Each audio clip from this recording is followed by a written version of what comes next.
Okay, so last time, oh god, it's been a week since then. I think we started off in detention, right? Yes. Yeah. Yep. Okay. We got put in detention for a few days. Kind of got beat the fuck up. Watched a first year get beat the fuck up. Kind of watched the life slip away from our Goliath friend from Asheen's girlfriend's party, which was kind of sad. Um, but then Ian eventually ended up like saving us by playing a beautiful tune that ended up making the little crazy. Is he a gnome or because the dwarf is the blind guy? He's a halfling. Crassius is a halfling. Halfling. Okay. Ian ended up making Crassius cry. And so we got let go early, even though that poor first year was not let go early. Quintilius got put in there for apparently spreading lies in the school newspaper, which ended up getting shut down because of it. We talked to a couple of professors. Mog talked to Cal Drac, who didn't really give him any information, and then the group ended up talking to Meredith Goldwyn about the whole new headmaster situation and what's happening in detention, and she said she would do what she can, but there's not a lot she can do. We found out that our like secret garden is being taken care of very well. And then we decided to go about our classes, just trying to keep our heads down, stay out of trouble. And then we went to go do a book report since our world history course got overtaken by someone brought in by the new headmaster. And that's where we found out that they were taking all of the books away, anything related to the 8. And now we're here. That was very good. Yeah. I think you're all the key parts. That was nicely done. Yeah. And that's where we're going to kind of you guys spend that evening and all the next day studying. So can I actually have 2 intelligence checks from everyone? Just to see what you read as far as your book that you were reading to write your book report on.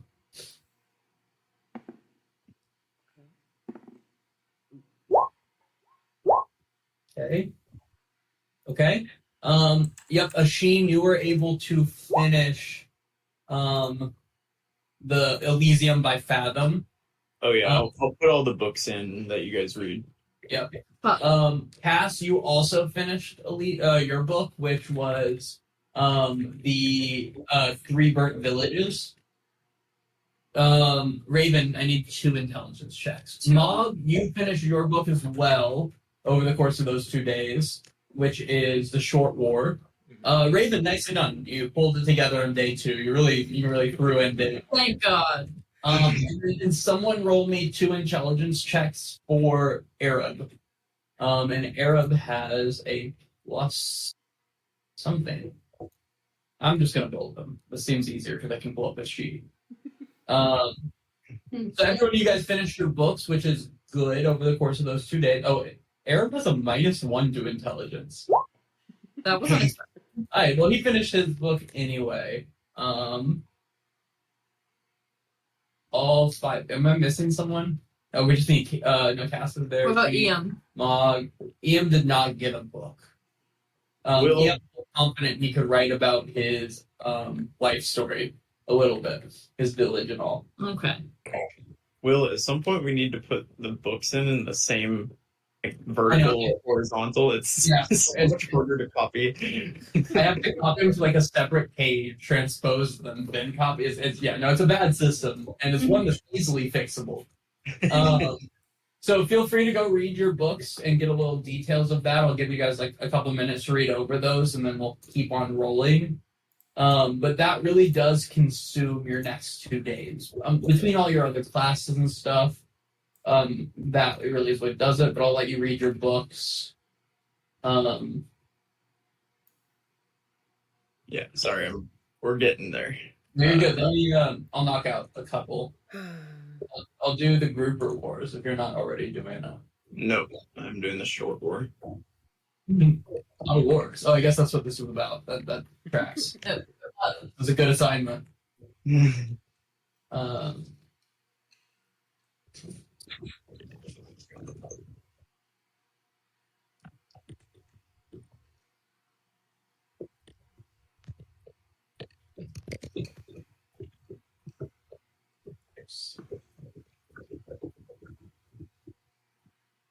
Okay, there's Arabs. And then, are we good? Which one did you get? I'll get 3 brick villages. All right. Yeah, I got that. And then I think we're good. Where'd you put it? I haven't put it yet, but Okay. I'm working on it. And then All right, yeah, no worries. And you got Nishil the Cruel as well? no. Oops. You guys were leaving me hanging. No wonder I'm not reading books. No, don't blame us for your lack of reading. You've had the books for ages. Okay, cool.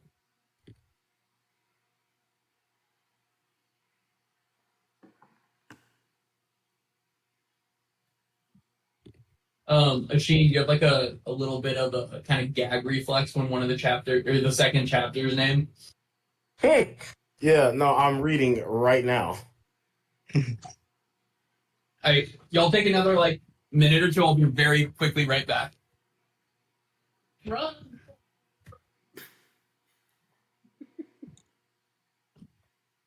You really sprinted up the stairs. Proud of You got a lot. He's an athlete.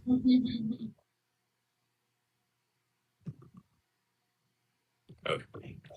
And the Shield of Cruel.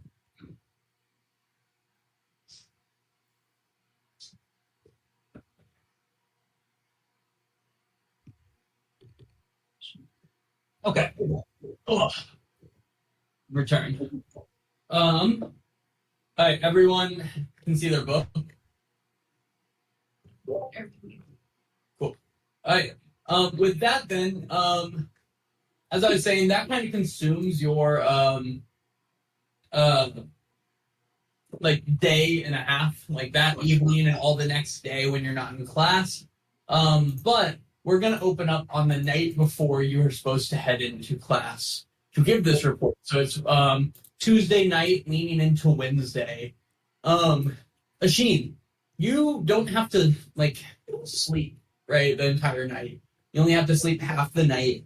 What is that like for you at school normally? It's not like you guys are out adventuring where you feel like you need to be on watch and everything all the time. What is an evening like for Asheen? I mean, damn, because if we're winding down by like 8 or whatever, he's up at like 12. So Yeah, that's the thing. So if I say he gets some extra studying, I'd be lying. But he does like to read. I mean, Does he growing up, prefer to go to bed with the party or go to bed like a few hours after they do? no, he'll go to bed with the party, but he'll just wake up quietly, not to disturb anybody, and just pick up something and read, or he'll be practicing scrolls, things of that nature. All right, give me a just a very casual perception check as you're sitting there working on scrolls early morning on early on Wednesday morning. You've already finished your report. You feel pretty good about what's coming up and all. You feel ready to give your report, right? But you're just kind of focused on it. If everyone wants to kind of put themselves in their beds, I don't remember whose bed is whose. Except for Asheen. Oh, where was my bed? Well, Asheen, you're not in bed. Oh, It's wait. like All right. Oh yeah, I'm right here. Yeah. Raven and I are over there. It's fine. Cool. I was actually where Arab was, and I only remember that because I got attacked once, but... Okay. I moved Arab. All right, with that, as you're sitting there studying, everyone else is sleeping. It's probably 2, 3 in the morning, and you hear a rap on the door. Laurel puts down the book that he's still reading, because my goodness, and he's gonna answer the door. Yeah, when you answer the door, as soon as you kind of open the door, standing right there is 2 people. One is Meredith, is at the door, and the other standing directly behind her is the headmaster of Aetherwood. And Meredith is going to speak up and kind of go, would you please get Mr. Amel for us? I understand it's not a convenient time.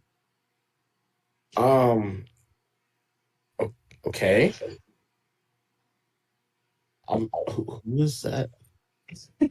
Arab.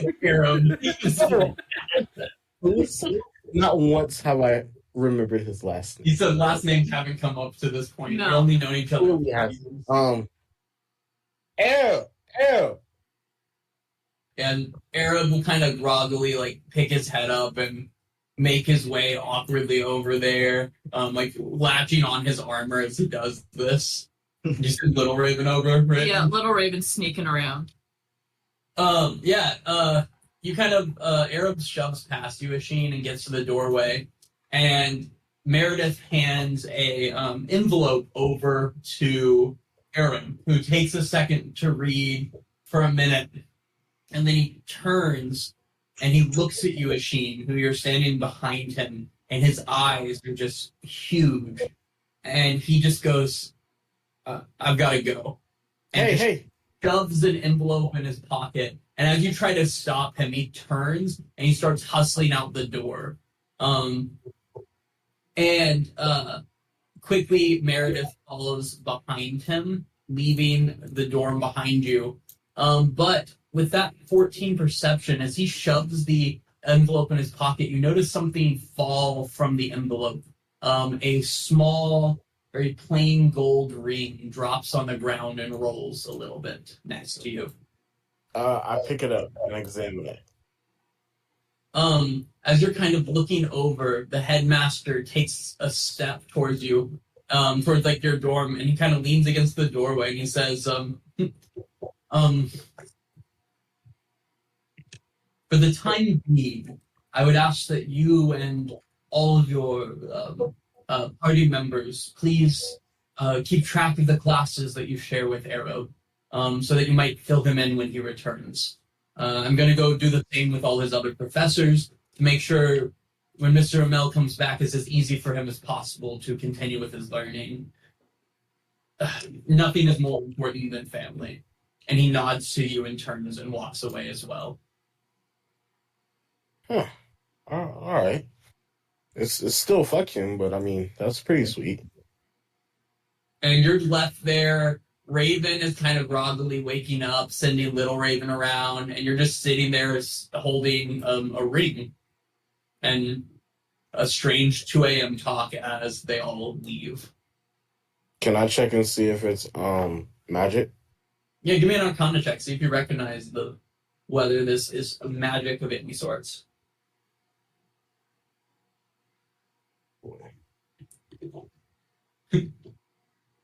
Little Raven definitely saw the shiny thing drop on the ground. It went. Damn. You are confident that this is not a magical ring. All right then. There's no inscription on it. There's nothing. It is just a very plain gold, like band. Okay. I'm gonna put it on. I'll keep it safe. So you just.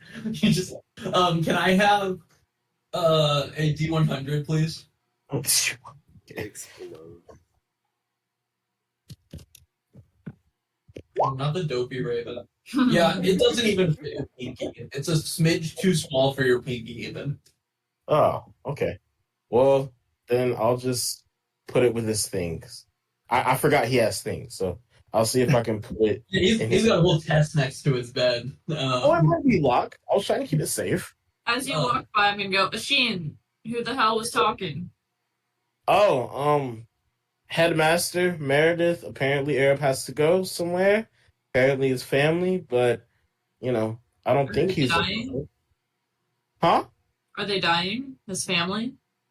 He didn't say. He just left, and that was it. Do you think it was a trick by the headmaster to kill him? I doubt it. He seemed very sincere for once. So maybe something's really going on.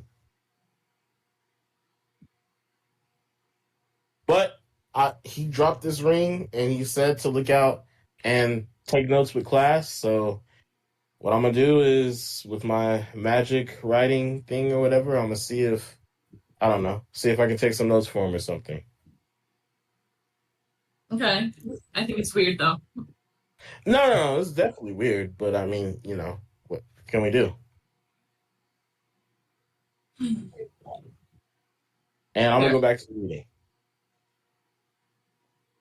No, that's fair. And yeah, Raven, anything else from you? No, could I look out the window and see if I see him? Yeah, give me a perception check. A perception, you said? Yeah. I'm gonna have Little Raven do it too.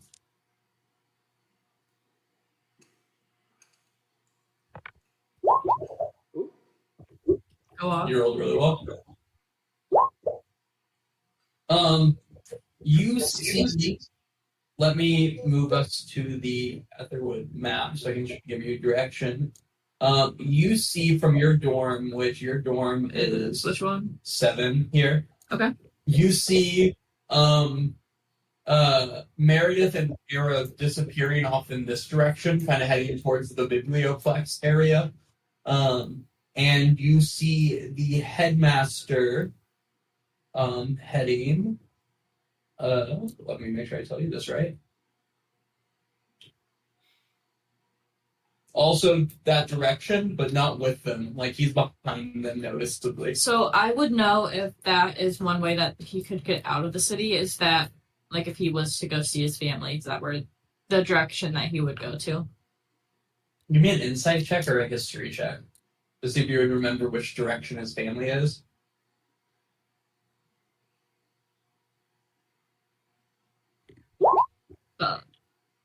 Yeah, you're not sure. Yeah.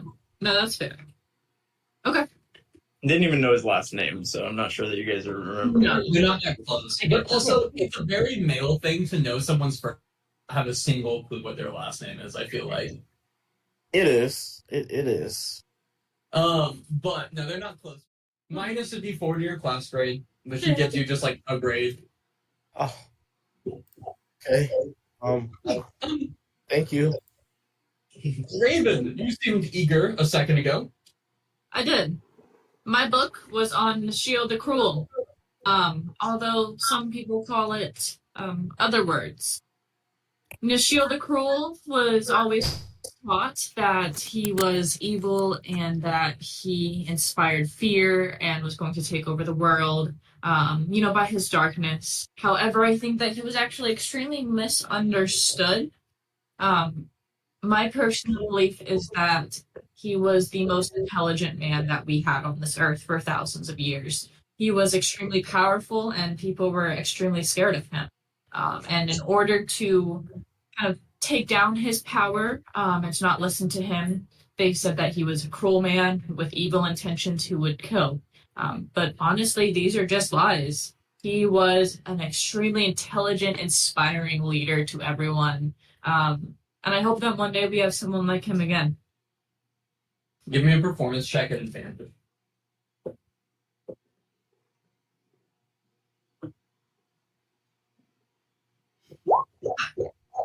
Yes. He goes, yes. Yes. Good points made. You failed to mention the losses mixed in there, so, but why don't you take a plus D8 anyway to your class grade? Very good. Bringing in an alternative side of history, one that has quite a bit of insight. Thank you. Very good. Very good. Mog. Boramon, yes. You are, yes, Professor Goldwyn's favorite, right? Come up and give your book report. What did you learn? Okay, so I read this big book on the short war with the Halfling Revolution. Quick question: are there any halflings in the class? Are you about to say something a little racist? It might. I need. There's one. There's one halfling in this class of about 40 students. I'm going to accidentally make eye contact with that person and never make eye contact with them again as I give this presentation. Okay, so that's the word. Thank you. That's what I said when Will told me the name of the book. And I think Mog's gonna go on a rant about how the Halfling War that against the Giants. The Giants fought with honor because they were willing to do it face to face, but the Halflings chickened out and resorted to cheap tactics to bring them down. And he'll go on to list like 3 or 4 very specific instances detailed in the book and explain how the Halflings were too chicken to fight them head on and instead resorted to being cowards. And he'll just keep saying that over and over again. Cool. Yeah, the book written about how the Giants attacked the Halflings, right? He knows. Yeah, give me a performance check at advantage. Ooh, neither of those are good. Do I have anything performance? No, I do not. 6. A 6? Yeah. She thinks for a second.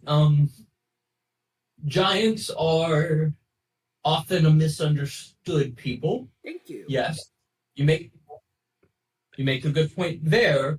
However, you lost the entire point of what this is. The Giants were not the underdog in this fight by any means. The Halflings were.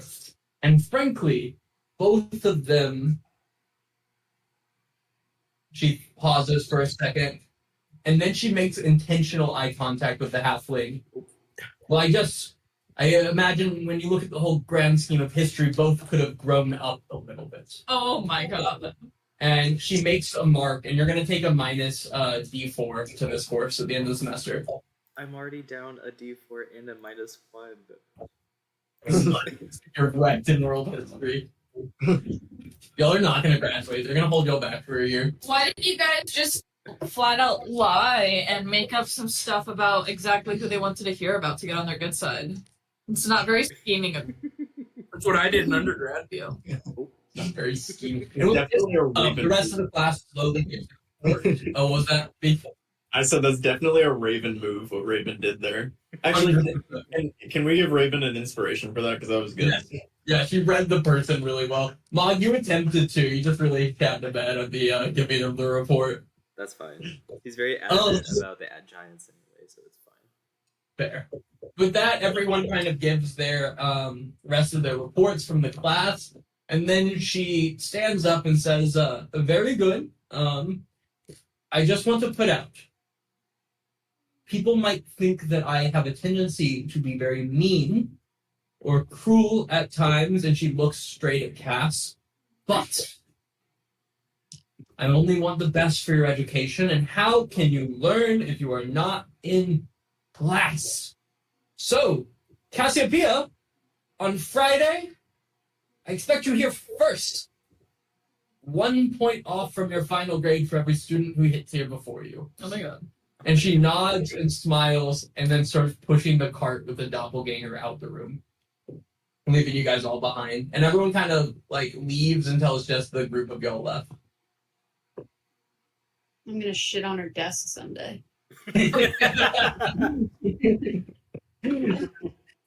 Wild. That did not work out the way I thought it was going to for a lot of us. Personally, it did work out exactly how I thought it was going to. I didn't technically lie. I didn't feel good. It was an emotional feel bad, not a physical feel bad. Yeah. None of it was related to chicken in any way. But that wasn't like the, I don't know. Why didn't you come to class? Give me an insight check. Give me an insight check. And how did you do in your monstrosity class? Oh, Jesus. I don't think I've passed very many classes, honestly. No, I mean, that's valid. You were spending a lot of time with me and Glenn, and not for a good reason. Oh, I did. And when did y'all take monstrosities? Giants? Oh, you did superior in that. You did good. Oh, okay. Give me an advantage then. Your insight check at advantage. Damn. Yeah. This thing read your mind. And you feel confident that not only was this thing shape-changing to match your thoughts, but it read your mind. Is that legal? Like, I'll say something. Why don't you go tell, your advisor, the headmaster or something? I'm okay. Joke's on you, still. But you do feel like the doppelganger read your mind, or at least the very surface thoughts of your mind. You didn't feel like it probed it deeper than the surface level.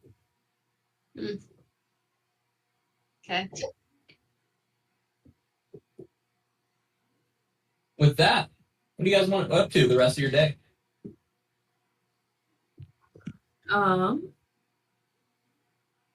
I'm going to be furiously reading the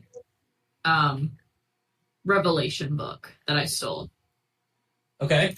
Real quick then, before we do that, is there anything specifically that you guys want to accomplish before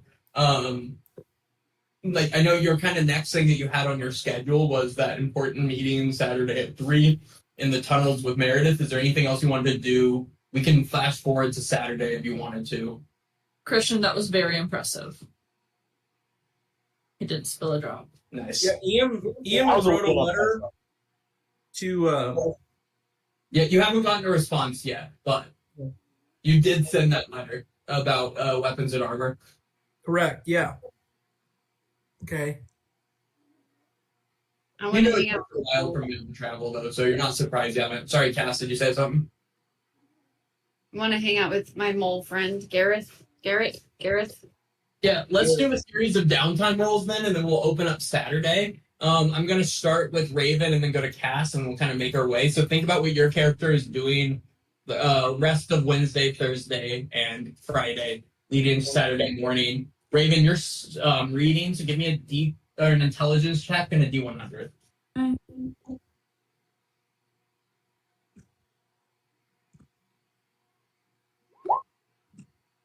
Yeah, you're struggling with that book. It's dense. It's really dense. You don't feel like you made any progress in that book at all over these 3 days. Yeah. You did drop it in a puddle a little. However, noticeably the pages didn't take in water the way you would expect them to.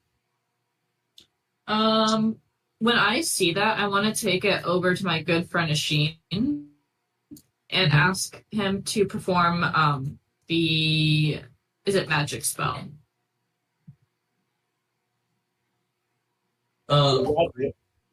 Detect magic on the book. Yeah. Okay. He can do that if he wants to. Yes.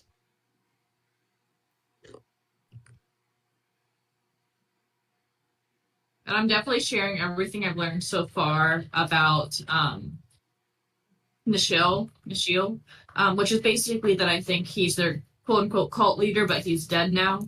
But everyone's following him, and the history books think that he is a really bad guy and basically wants to kill everyone. But the cult followers think that he was just a misunderstood intelligent guy. And they're trying to basically take over the world again. I like it. Yeah, you should kind of share that with them. Do you detect detect magic, do you cast that, Asheen?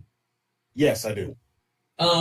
There is a very faint magical just like protection from the elements more like left on it.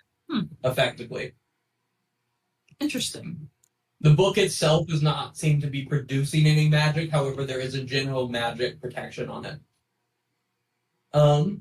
That's all for me. The other thing that kind of happened that of note to you, Raven, is that one of the days when you were walking from your dorm into the biblioplex to kind of find a place to sit and read, there is a like marble bust of a like fish-like person who, as you walk by, is like, hey, go, hey, here.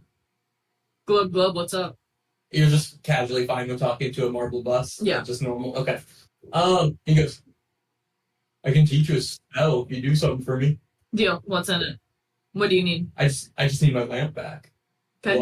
Glub. Glub, where's your lamp? Last I heard, Meredith Goldwind had it in her office. You just have to go look, find it, bring it back here, teach you a spell. That's the teacher that we've been helping, right? I feel like you know the answer, though. Yeah. Yeah. And why does she have your lamp, Glub?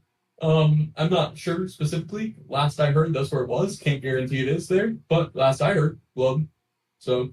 What do you want to do with it? What's my lamp? Yeah, but usually she does things for a reason.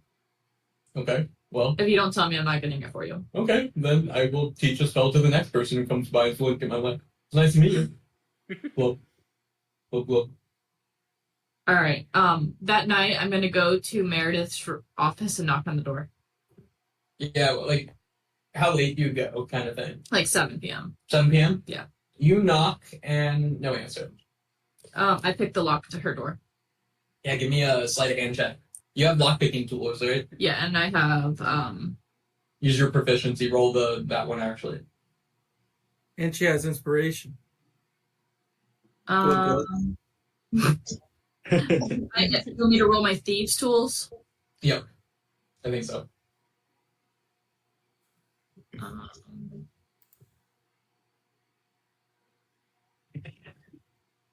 oh, okay. 17. Yeah, it kind of clicks for a second. You feel like you're getting close, but it doesn't open. Oh, Still locked. Can you try again? Yeah, I'm gonna try again. Yeah, so that took you about 5 minutes that you tried at it. Let's see another attempt. +6. Couldn't get it with a +6. Yeah, the second time you're like clink clink and it pops the lock. And right as the lock pops open, the door swings open, and right as you walk in, you see Meredith walking back to her office holding a can of water. And she's like, "Can I help you, Raven?" I'm immediately gonna put away the tools and be like, "Yeah, I heard some noises coming from your office. I thought you were in danger." So you cannot, I don't know, broke the door or something else? Did you want me to break the door? That'd be really suspicious. If I was dying, I would like you to break the door. Yes, that seems. No, come in, take a seat. And she pushes you in the door and closes it. And is everything okay? Kind of. So I'm in a little bit of a pickle.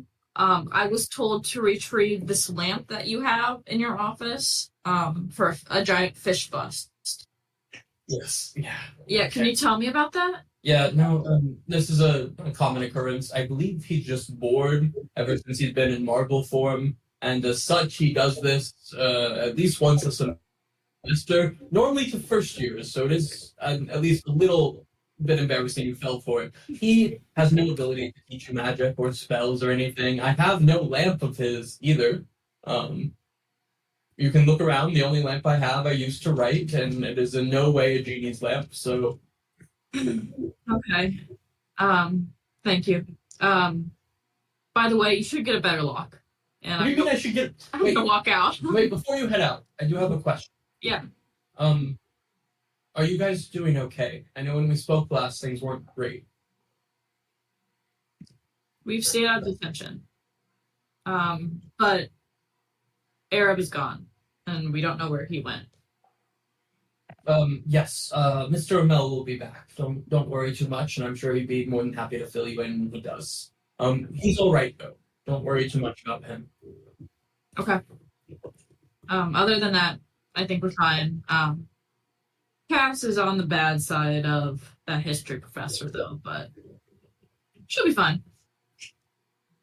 Well, that's something to keep an eye on. I don't know much about this professor. Carton, I believe is the name. She arrived when the new headmaster did, but I'll make it a personal mission of mine to get to know her. Great. Good luck. By the way, and I'm gonna put this in message in her head. Do you know about Michelle? He thinks for a minute. No, that's not a name that means anything to me. Do some research on him. I think he's behind all of this. He's dead, but I think he's their inspiration. And She messages back.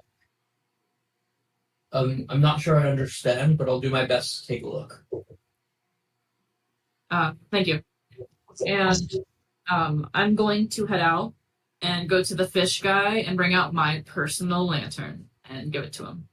Yeah, he kind of like put it next to his bust, and he just goes. This was quite fun. I hope you didn't get into trouble breaking into a teacher's office. Glub. Blub, this is my fucking lamp, dude. Did you fall for that? Well, Glub, embarrassing. yeah, Damn. that's probably why you didn't get any reading that day. Yeah. Come up. Cass, you want to hang out? Give me an animal handling check and a D100 as you're hanging out with Gareth, the giant mole.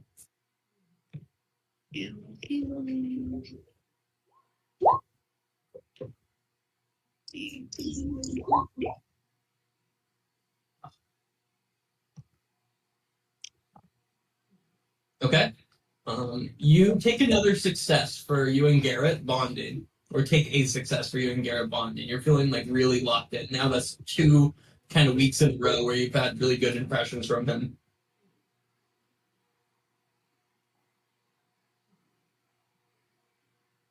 Okay, and then a 90. The other thing that happens of note, how did you do in your Uzu class? It was the first, I believe, the first semester. Superior. Cool.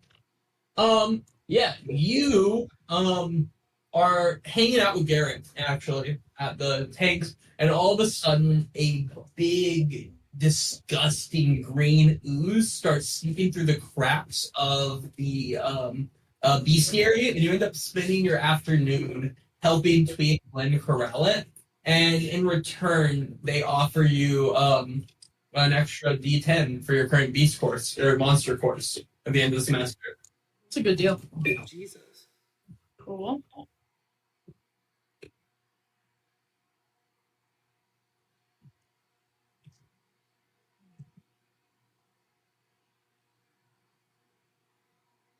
Sorry, 1 second.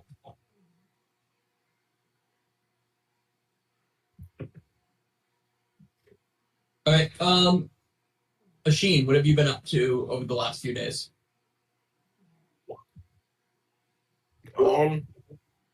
Trying to get a hold of Felicity actually. How do you do? Huh? How do you try to get a hold of her? Oh, I wrote her a letter, and then I wrote my parents a letter, saying that if she contacts them, to let them stay in my house. Okay. So you wrote that letter, I think it was about 4 weeks ago now. Give me an insight check. And then a D100 as well. Actually, give me 2 D100. Yeah, 2 D100.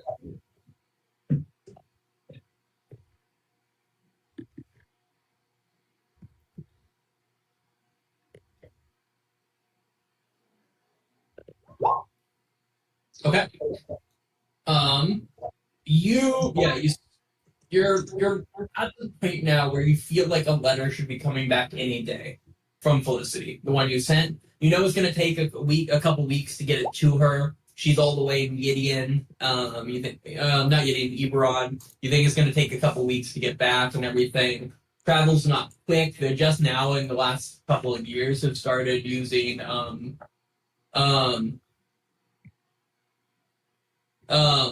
you started using like the airships for mail and stuff. But overall, you feel like the letter would be coming back soon, but you don't see one yet. The kind of other thing that happens of note during this couple-day period is that what classes are you in this semester? I am in Conjuration 3, Dawn and Duff, Humanoids and Dragons, and the Airship Flying course. Yeah, in your Airship Flying course, there is a first-year goblin by the name of Olp, just O-L-P, who really takes a liking to you. Kind of early in the class, he notices you like have some kind of just general ideas about airship parts, ways to control and things. And one day, like kind of early in class, as you're leading up to your first series of exams, Ulp rolls over to you and like looks up at you, and he goes, "You airship good, me airship in. You good airship, me airship good." All right. Okay. And I give a thumbs up. And he just starts following you, just like with his notes, seemingly trying to get you to help him study for the exam. I will write notes in Goblin for him. Oh, okay. Yeah, give me intelligence at advantage. Your intelligence is pretty solid, right? Yeah. Okay, give me intelligence at advantage. Yeah. You help him study, and he comes back having aced his first exam, and he's ecstatic, and he runs up and gives your like thigh a huge hug, and he goes, "Ulp, here for you. Ulp, here for you. Just yell, Ulp, here for you." And I say in Goblin, I appreciate it, man. No problem. Then when you say it back in Goblin, he responds in fluent Goblin. He's like, "Dude, you're a huge lifesaver, and I genuinely mean this. This means everything to my village. Like, if someone's coming at you, if you need someone to like give themselves up for you, I will be that fucking man for you. I will take a bullet for you. Whatever you need." And you're like, "What's a bullet?" Unclear. Stop. You don't know. But Ulp, like literally, like he cuts like his hand a little bit and just like pushes it onto your chest, and he's like, "This is my goblin blood oath. I owe you my life." And you're like thinking that was just a single exam for a class of one exam, but all right. Ulp's your boy now. I got that's about it for your semester. A sheet. Or not a sheet, sorry, that was just a sheet. Not semester either. 3 days. Ian, what are you up to for these 3 days? Yeah, so Ian is gonna be checking out this sham that he's got. Yeah. I want an insight check to see if I think there's anything interesting about this thing. Okay, give me no, not an insight check. You're a musician. Give me a performance check to investigate this. I know that's better, but it's not an insight thing. Yeah. It's kind of a shitty sham. It seems like it broke, and so somebody threw it away in the bathroom trash can. I'm gonna go put it back in the bathroom trash can. You're in his bathroom to throw it back away in the bathroom trash can? No, in the men's this time. Okay, as you do that, can I have a D100 roll? Yeah, hold on. Yeah, you take this job and you drop it into the trash can, and almost immediately as you drop it, a small owlin pops his head out, which is like an owl person about this big, right? And he holds the sham above his head, and he goes, "You've done it. You've done it. You've completed the quest. You've done it all. You've returned the sham to me." And then he spins in a circle and sprints out the room. I'm gonna go after him. Yeah, it's pretty easy to follow him as you guys sprint through the biblioplex. But then as he gets outside, he starts flying up into the air. I'm gonna yell, "Wait! What quest?" He turns and motions for you to follow as he flies further up into the air.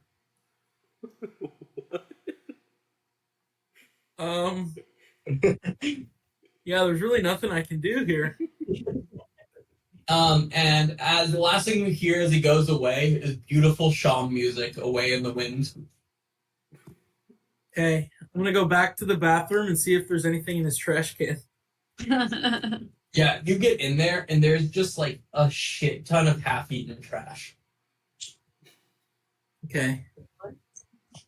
That That pretty was much really weird. that really took up your 3 days because you spent a couple days just questioning that.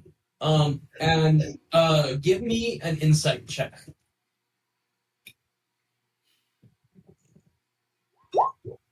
Yeah, cool. That's about it for you. Ma, anything you're up to?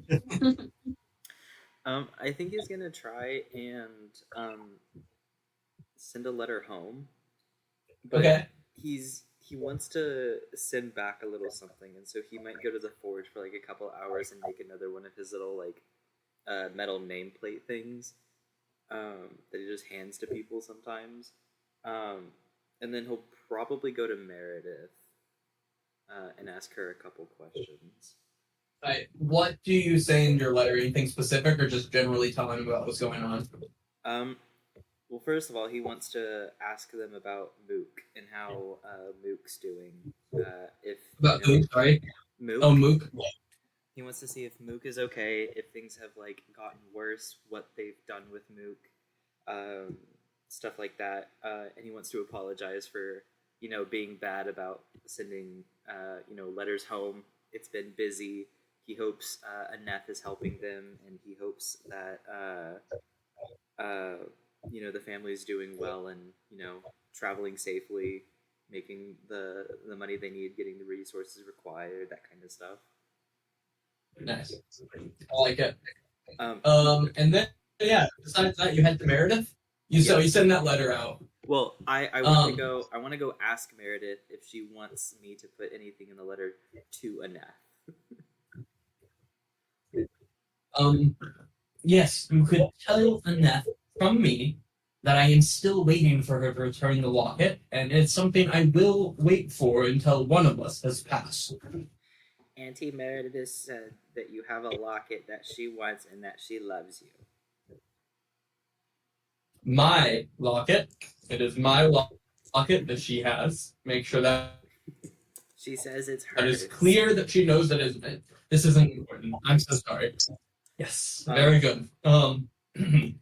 While he's there, he wants to kind of just like check in with her, kind of like Mog is typically pretty hyper. He wants to kind of like calm down and just kind of talk to her one on one, just about like little things, any sort of like research she's been doing, if she's okay, not venturing into the realm of stuff that could like endanger her or anything, just as like a aunt to nephew thing.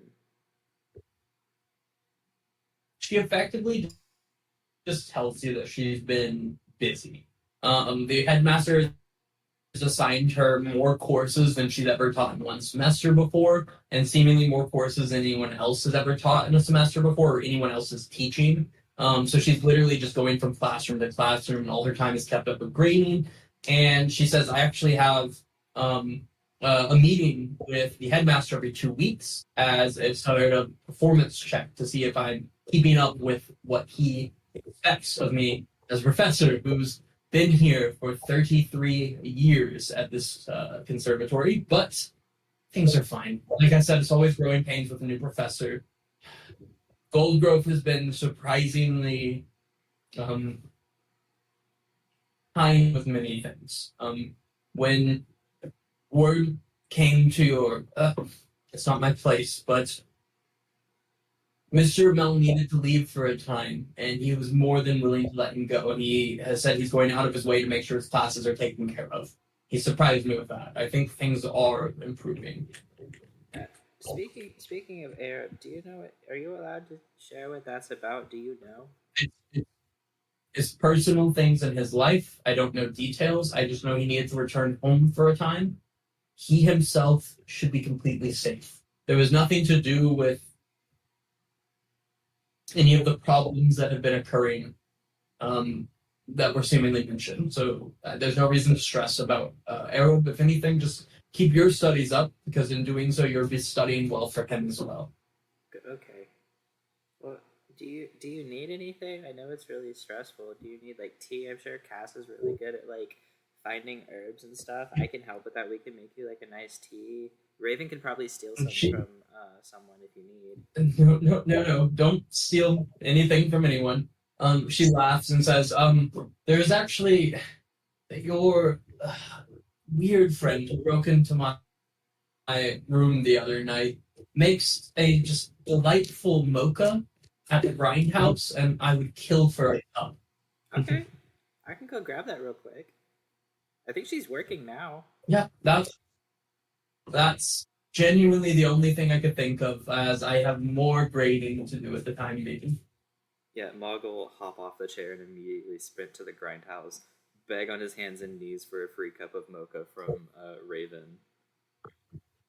As you enter the grindhouse, you very noticeably see Oak sitting in the corner booth, just staring at the bar where Raven's working. That's the dwarf without eyes, right? Yep. Okay. I'm just gonna. Hi, Oak. We see him a lot. So I'll run up there and start begging for a mocha.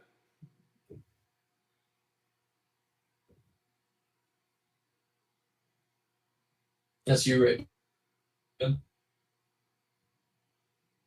Oak? No, Mog. No, I know, but No, didn't you call me Oak Oak? is the dwarf with no eyes and Yeah, a semi-shut mouth, and he's going to continue making the lack of face that he has at you, Mog. That's fair. Raven, can I have a mocha? Meredith is tired. Yeah, for sure. What do you want though? For yourself. Oh, I don't want anything. That's on me. Oh, I'm gonna make you a coffee. a coffee. Is that good? Maybe like a beer. I think that's better for me. You could always do half and half. You could do half coffee, half beer. It's not great tasting, but it does make you feel really good. I've never had that, so I'll try it. Cool. That's actually what I have in the beginning, middle, and end of every shift. I'm gonna hand you where it's just like half cold brew, half light beer. You. I No. recommend chugging it. That's fair. Yeah, Mog's gonna check it. Yeah, Mog, you like start buzzing a little bit. You feel great. Yeah, very short term you feel great. Long term we'll see.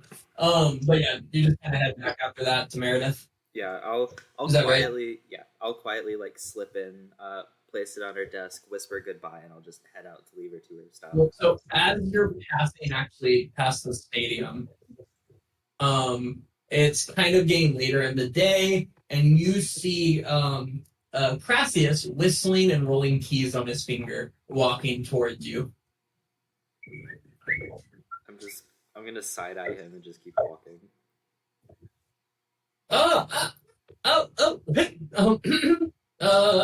Kobo, come here. Come here. I'm a little busy. Come here. I'm sure you are.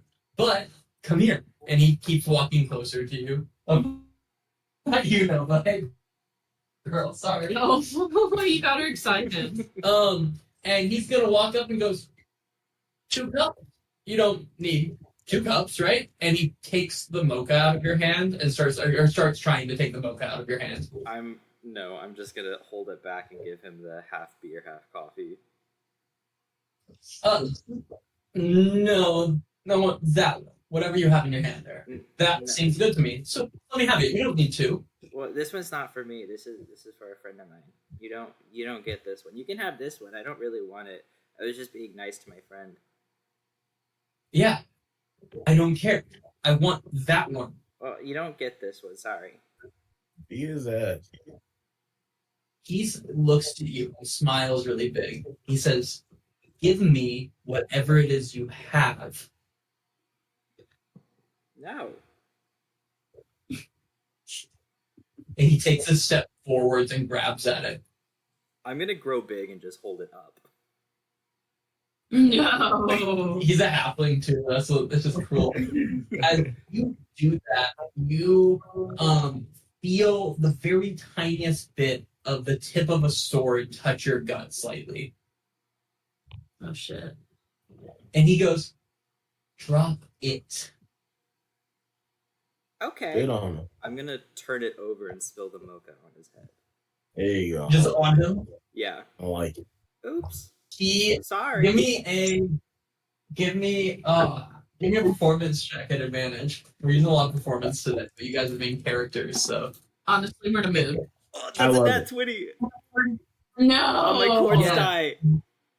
you pour this on him, and this like hot chocolate and coffee just goes like all over his face and in his eyes, and he lets out a scream and drops his like a short sword on the ground for a second, drops to his knees, and like, are you doing anything as he just like collapses on the ground I'm gonna get little and just set the cup next to him. and just like head out?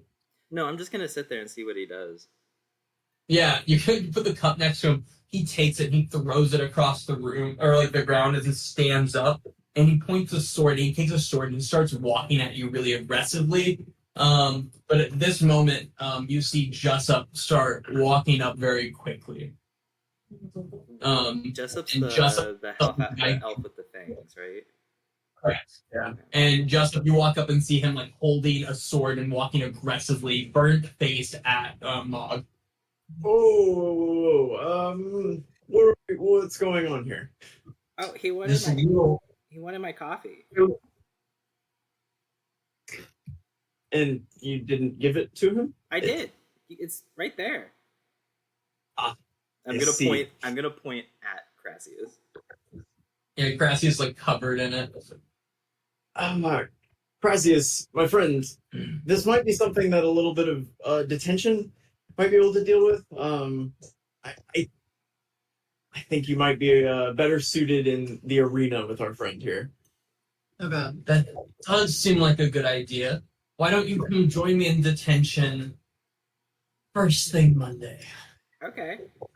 Well, I have some stuff to do, so bye. I'm just gonna turn and walk away. Give me a perception check as you walk away.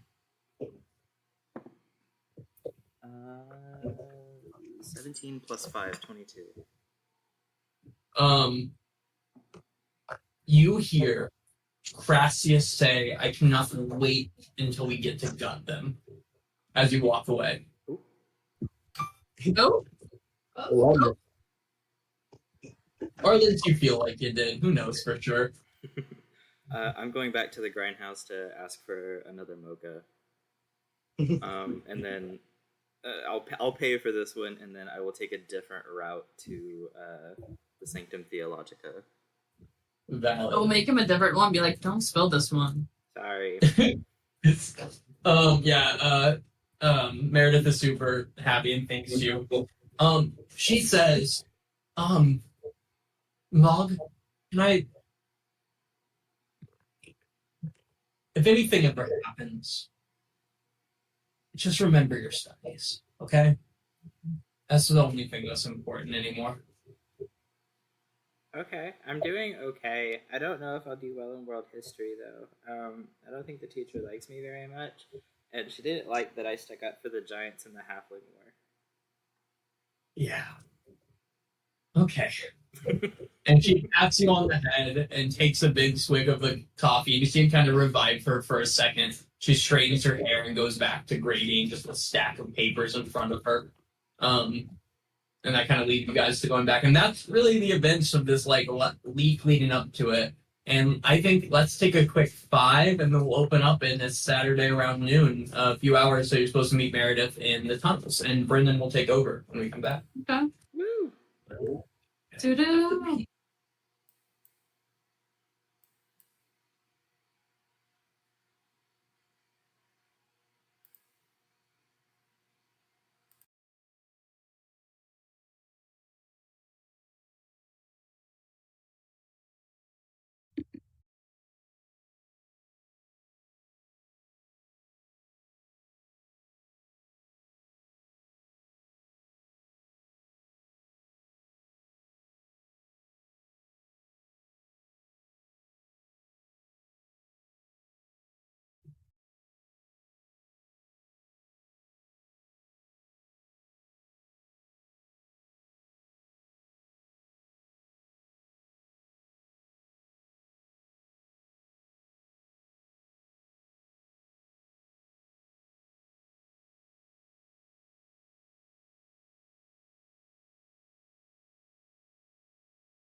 Okay.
Is the recording still on?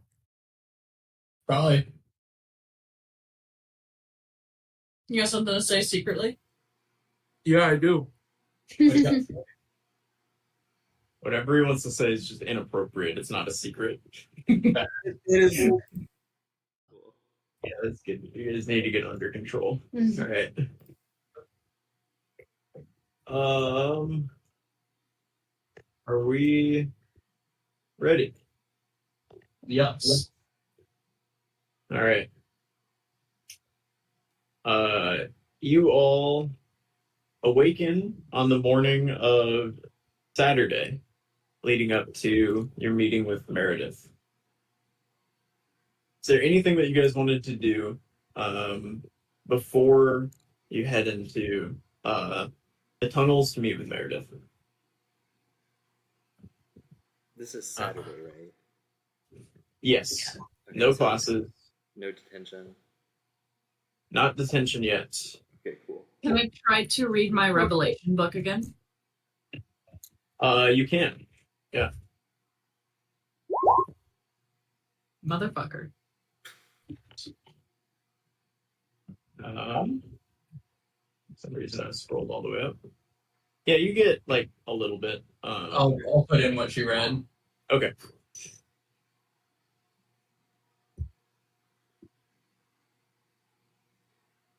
All right.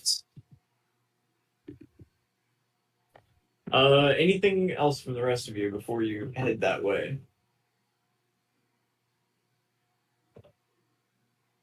Nope.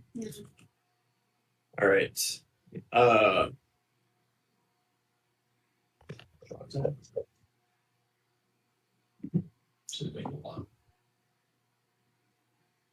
right. Sorry.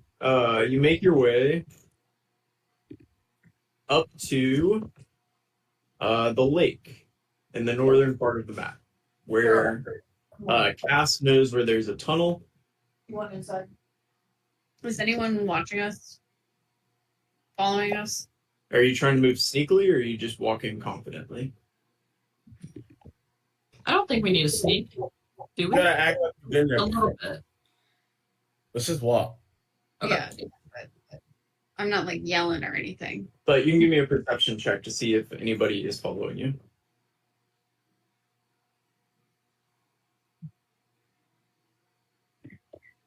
Okay, put in what you're walking. Thank you. I did bad. I don't know anything.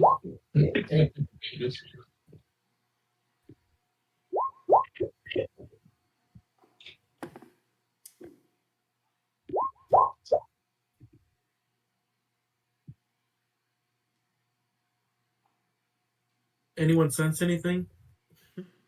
Maud, what did you roll? 7. No. Cass, you notice that your buddy Oak, who you guys have noticed following you basically everywhere up to this point, you don't see him actually. Really? Yeah, you don't see him. We don't see him anywhere? No, you're kind of looking specifically for him because you know that he's been the one that's following you. Yeah. He's been the one that's following, and you don't see him. Okay, is anybody else uncomfortable by the fact that an adult isn't following us? Who's following us? The dwarf, Oak, isn't following us. That's a Should good we thing, though, keep isn't going? it? Huh? That's a good thing, though, isn't it? I don't know. I don't know. Well, he can't become invisible because he doesn't have a tongue. Should we abort or should we keep going? I think we keep going. Can we do another round of perception checks since we're like actively like looking for him instead of just like while we walk? So you just looked around. Cass noted Oak is not following us right now. I'll say you've made it to about the biblioplex at this point. Take you back to the school map. If you would like to do a second round of perception checks to look specifically for Oak, Yes. you can.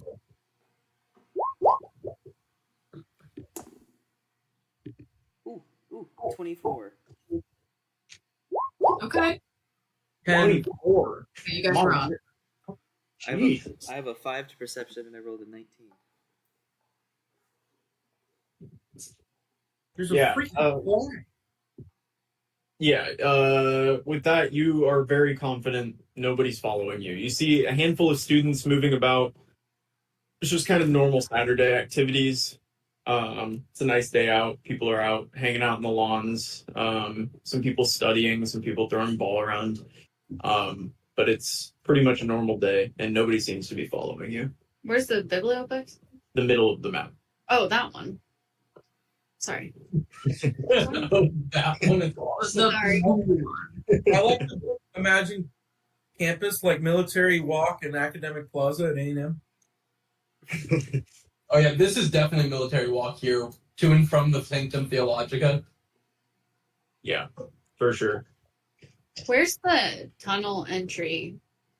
Where there's the Under one the with the lake, but in between the lions In between the lions. at the Theologica. That's not an entry. That's like a. Oh, where they converge. That's where the tunnels converge. Yeah, there's an entry up by the like where you're going. There's an entry down at 8 by that gazebo thing.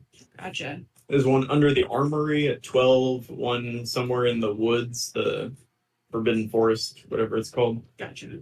Okay, Lost Woods. I get you. Sorry, this we're not trying to get sued. This is not Harry Potter. But Not Harry Potter. This isn't Harry Potter. Um, No Harry Potter references made in this campaign. whoops. Yeah.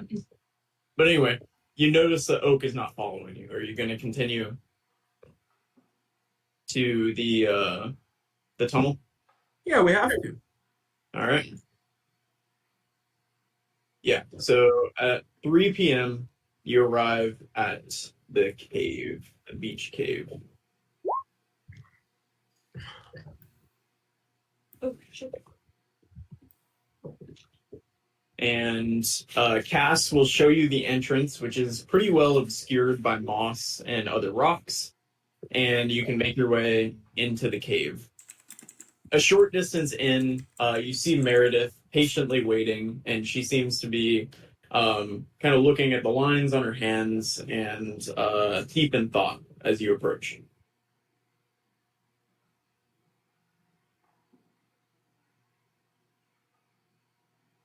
Meredith. Oh, yes. Is she over here? Yes. Inside the cave. Oh, I moved into the cave now. I'm going to message in her mind. Is it safe here? I can't think of a place that would be safer, honestly, on campus. I don't know. As far as I understood, it was just me and Conrad knew about these tunnels. So, what is it that you guys wanted to talk about? Like specifically? Oh, but before we get into all of that, I saw them taking the books down from the library down to the restricted area, and they were taking it into the room that I'm pretty sure has an entrance to this tunnel system. But why were they? They were taking books out of the library? You didn't know? Yeah, they were taking a whole bunch of books related to the 8, and they were just taking them off the shelves. I asked them why, and they said that it's because the books were wrong. So, be specific about the things that they've said to you. Is this related to everything that's been going on? You guys are seeing a lot more than I am. I'm being intentionally kept in the dark here. Oh. Yeah. Kind of like I told everyone, I think they're followers of this Nashil cult. He fought against the 8, and so I think they believe that the 8 gods are false and are actually evil and want to take them down. So I think they're removing anything that has to remind them with gods or a lot of magic talk, because a lot of the magic comes from the gods. That's very worrisome. We haven't had there hasn't been a concentrated effort against the 8 in a long, long time. When do you last remember? It was not during my lifetime by any means. This was something that the 8 have been the majority religion for centuries in real. I'm just so worried about you guys being here on campus and everything going on. Our world history teacher also said something along the lines of history not being told correctly. That was kind of the whole premise behind one of our major assignments recently. What do you think that means, though? I don't know. I didn't do very well on that assignment. I did really well. She wanted to see, I think he was open to a different type of interpretation to see who she could recruit and who they couldn't recruit. So you think all of this is just some concentrated effort to recruit people to some cult against the 8? Yeah. When you say it like that, it sounds crazy. No, but I mean, there's been a lot of change on campus, but I feel like I don't get a aggressive anti-religion vibe from the new headmaster or the few new faculty I've spoken with. Do you? Well, The tension fucking sucked. yeah. But You did mention briefly. Tell me about the tension now. Now that I feel safe for you to tell me. So I know you hinted at before that some second year is getting abused in there.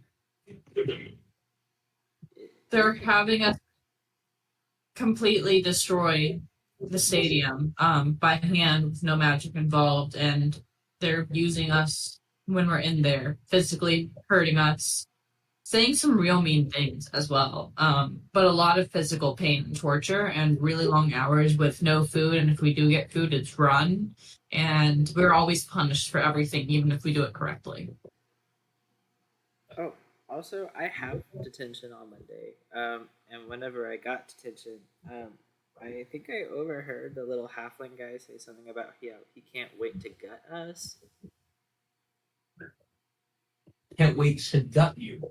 Yeah, it might be a bit extreme because I did pour boiling hot coffee on his head, but like he said it in kind of like a general sense, so I don't think he just meant like me and whoever else was there. I don't even know. Oh, I mean, I could try to. I don't know what to do. It seems like something that I need to start letting the other faculty know, ones who have been here for a while. I'm sure they're already aware in some part. Oh, just so you're prepared and you're not surprised like I was surprised, they have a truth seer Slenderman character. Doppelganger. They used that on me in class, so I didn't like say anything, but yeah. They had a doppelganger read your mind in class? Yeah. Yeah. Whenever I met with you as that other student, whenever I did that thing, yes. it turned into that. So I didn't tell anything about like what happened, but just so you know, like that's there too. Look, this is I don't I just don't know what to say. This goes against the very basis of what Aetherwood believes in and what it's supposed to teach you and what I gather when the other founders worked so hard to put in place. None of this is what it's supposed to be for you as an education. I'm so sorry that you guys have gotten tangled up in this. I wish you had never found that stupid flower. Yeah, I kind of feel the same way. And he's just gonna peer over at Raven. How's the flower doing, by the way? I miss her. Murmur is annoyed more than anything. She speaks about not being where I have her hidden away frequently and wanting to go on a walk, which seems counterintuitive for something that is potted, but I think she's just bored. I could come talk to her sometimes. I think it's best you stay away for the time being, but I also...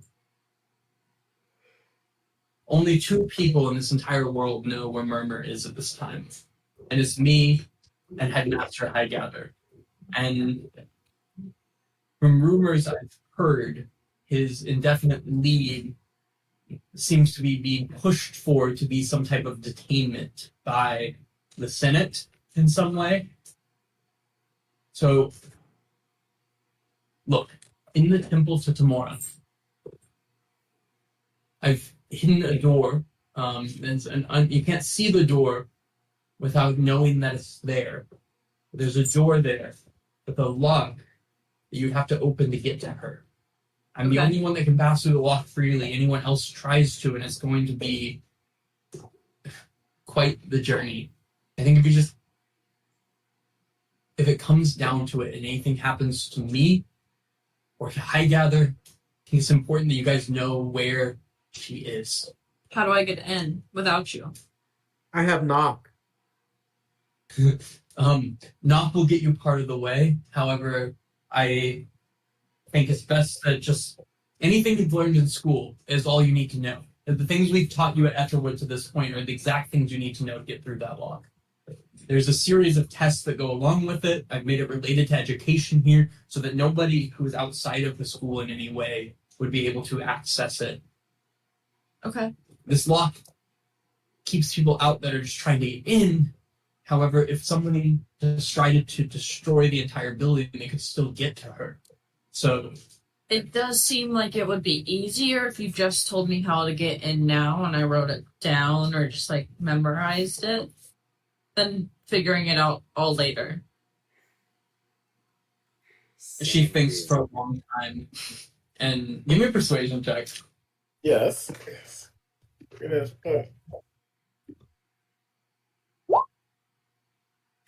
That's wild. She's gonna think for a second.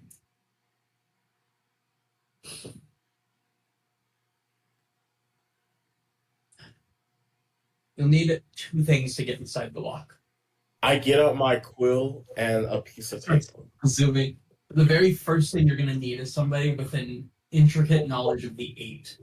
I think Mr. Mel is your best bet at that.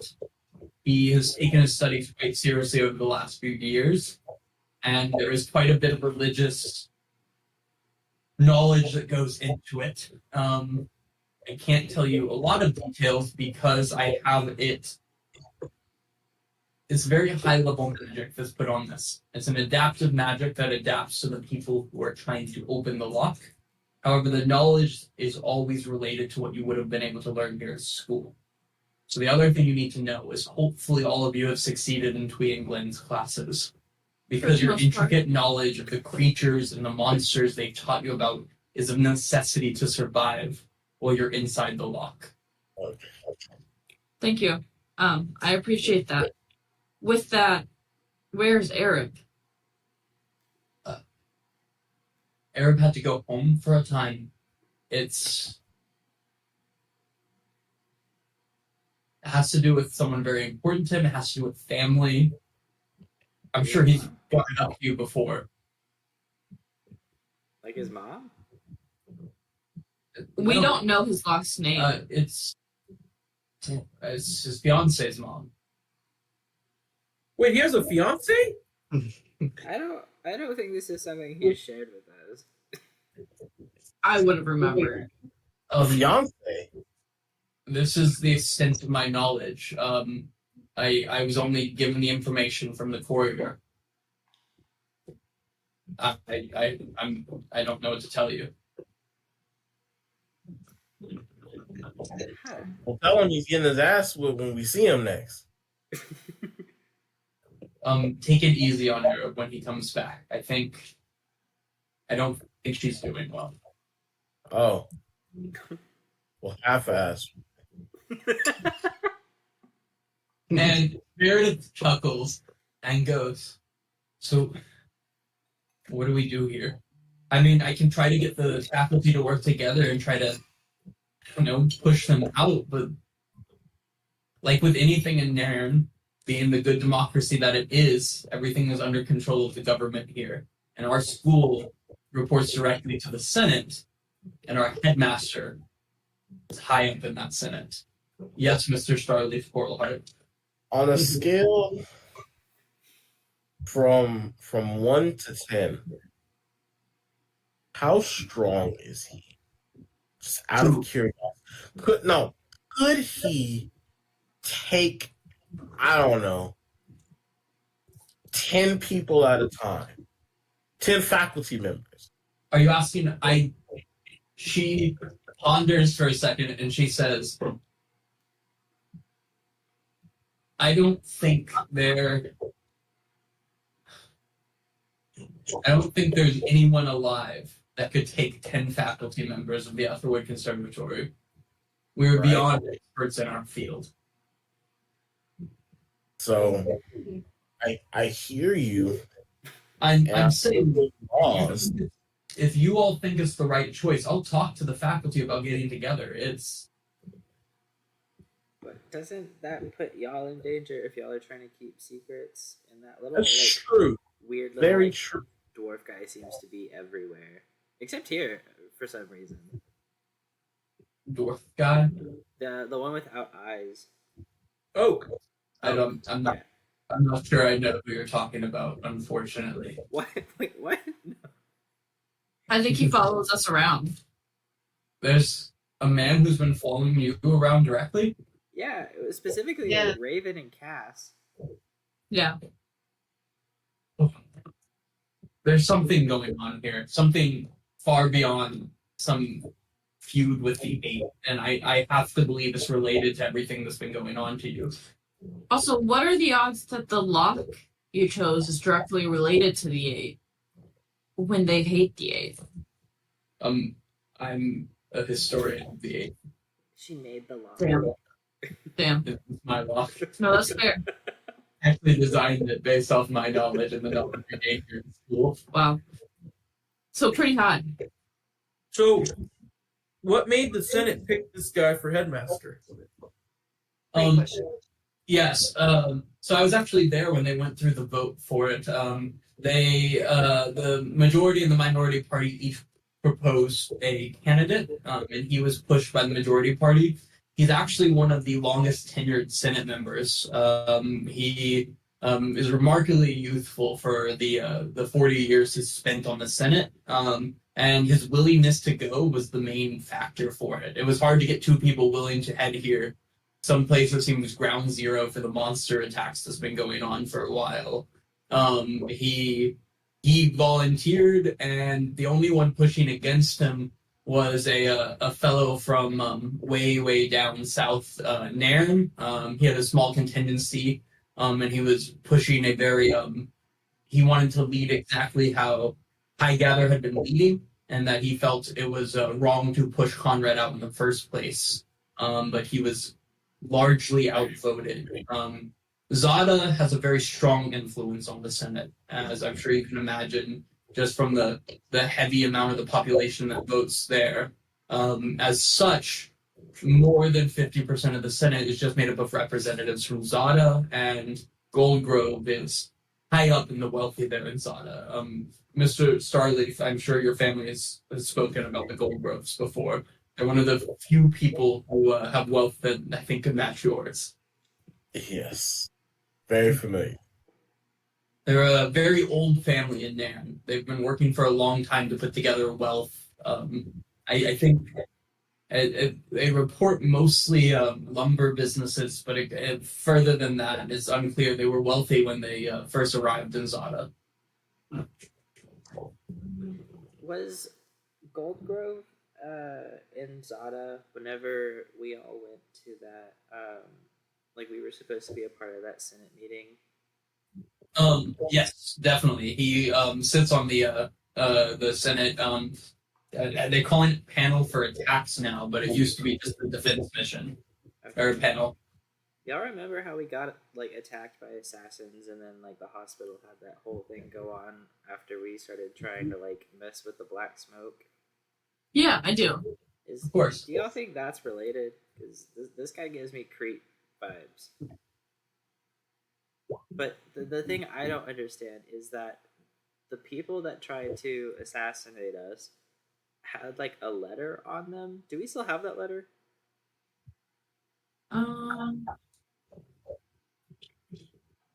Is that in like our notes or anything? Check out your handouts. Yeah.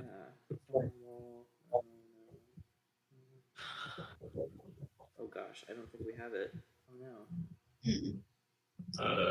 I mean, you probably would, unless you lost it. I think I have it.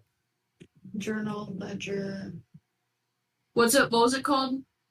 I got you.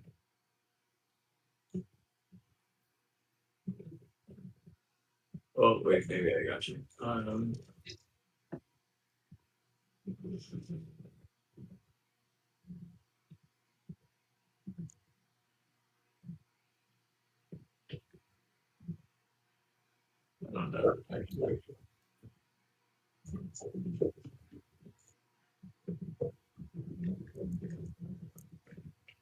Well, if I remember correctly, it was like it had something to do with was it the flooded?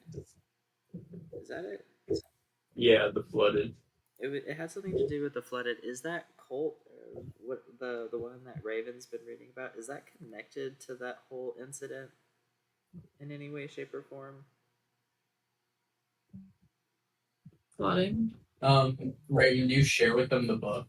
Of the Book of Revelation. Yeah. Yeah. I can just put in the chat for ease. This is what Raven's read so far, and was filling you in from. I don't know how well this will actually copy it. No, I can't. I can do it one at a time. So Raven, why don't you just explain what you read and see if it's From the Book of Revelation. I don't know. That's what they asked. So I don't think so. Basically, this guy Nishiel the Seer was born. They say that the world was really dumb and ignorant, and people used to praise for false gods. And it was a terrible world, and Nishiel was like the first intelligent person. He had a really good connection to the Father, quote unquote, and was graced with the gift of clarity. Basically devoted himself to magical arts, and he swiftly ascended into power, vanquishing any opposition to his rise. Our historians today talk about his brutal reign and murders of like thousands of people, and how he crushed entire cities and destroyed entire places. But they don't talk about that. He went to the Falcaldi Wastes of Atros to fortify his connection to Valinor. And in the wastes, he basically meditated, performed a bunch of different rituals. This is where the whispers of ancient winds and the echoes of forgotten incantations. Nishiel basically came in direct contact with Valinor, and he said, the god, in the void you should find the truth, in the darkness you shall find enlightenment. After this, he went home and was kind of talking all about this. And he went home to the island of Thalor, did a bunch of his teachings, basically spread the good word, X, Y, and Z. At the height of his influence, Nishiel met a cruel and unjust fate. The Zealots, who were from the 8 gods, thought to deface him, and basically they did, although they say it was like kind of cowardly.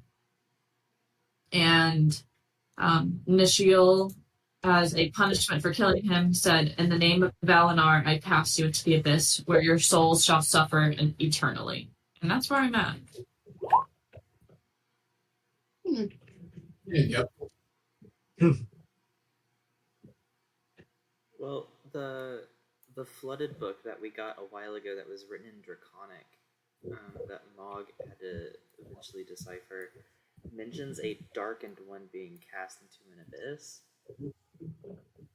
Isn't Valinor one of the names you asked me to follow up on a few times? Yes. Did you follow up on Valinor? I mean, yeah, it was. I told you many times, and Asheen agreed with me. It was a fairy tale story, told to kids a long time ago. Yes. Is it Valinor alive though? He's like the chosen thing, right? Can you explain it again for me? Give me a history check, Raven. Sorry, be your sorry. My bad. No, you're good. Not Yeah. funny. Look through the like three books you've read for connection, maybe. I don't know. And you've shared those books with everyone, so everyone feel free to go to the books. I forgot I have a Tale of Valinor. What are the chances? Yeah. Yeah, you really have like very important books. Yeah. So, before you rolled in today, I looked at all the books and I was like, Raven, you have by far the most books not finished. Marshall's the same. Marshall does, but Marshall's read a lot of books too. Arab's read the most books. Arab's been killing books.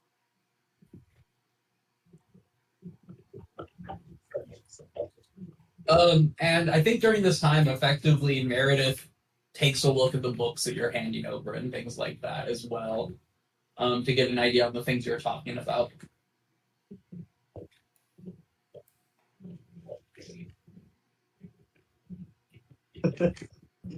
I saw that, Tristan. That was pretty good, wasn't it?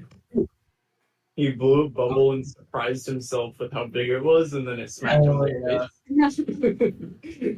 face.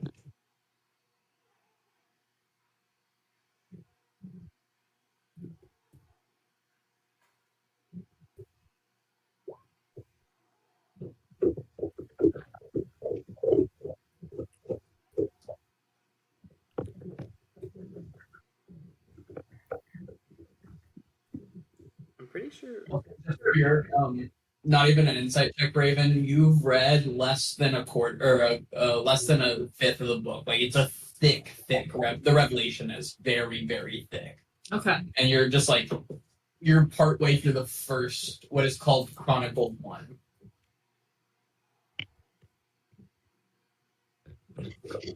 I'm going to ask, hey Sheen, can you start reading this book for me, or like with me while we sleep?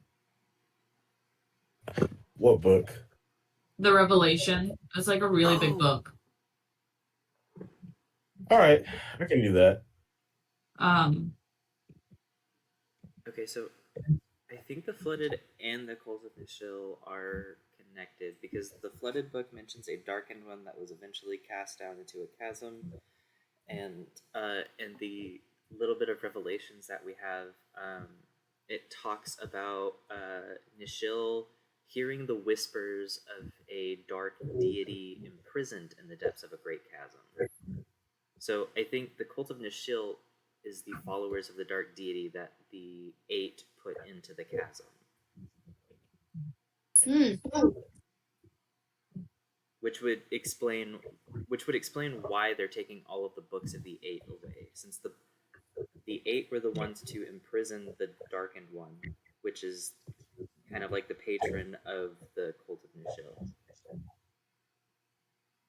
So you think that this flooded group has something to do with this passed away Darkened One? I think so. And that might be this Valinor creature, this fairy tale Valinor creature? Well, not Valinor. Valinor was like the chosen, right? That's what we learned. Are you talking about the book The Erebred? Yeah. There's a man named Alarnic, a dwarven man named Alarnic. JK, never mind on that front then. So Valinor was basically an evil god kind of thing. Yeah. That kind of got crushed in a way. And then after Valinor was gone, it was beautiful again. Brill was beautiful, but he's always remained just waiting for his chance. But what does this have to do with the school? And why are they following you all around so much? Well, we still don't know the connection between East Lewin and all of this. Any like individual pieces. That's just the name we've heard a bunch surrounding the black smoke. And who is Eastluin? The flower. Murmur. So you think it all has to do with just with the flower? Yeah, I mean they're able to find us because we've interacted with Murmur. Then what should we Well, do about that? What do we do with Murmur? What do we do for you? Because they're clearly not going to stop. They're following you around everywhere you go. I say we graduate and pretend this never happened. We survive and let the next generation figure it out. I'm saying. Retire and finally put in my 2 weeks. Aneth has been inviting me to join her with the fire giants for a long time. I suppose that could be fine. It would be so We fun. need to destroy the flower. What's that? We need to destroy the flower. Or we need to talk to the flower. But yeah, I think we need to just talk some things out with our options. We could do that. We could go talk to her now. I could put a ward of silence over the room, and nothing could hear us there. I think that's What's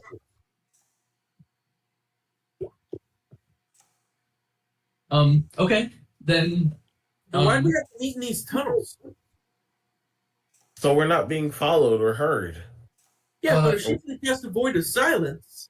Yes, but silence only works if they don't already have something like a clairvoyance or a scrying in the room. That room is so protected, they don't know it exists, so there's no way for them to cast something into it. Mr. Tongi, have you not been reading your upper level spell books? I read bardic magic only. Huh. Basically, I sing. Basically, I sing. I bet you roll a performance next, though.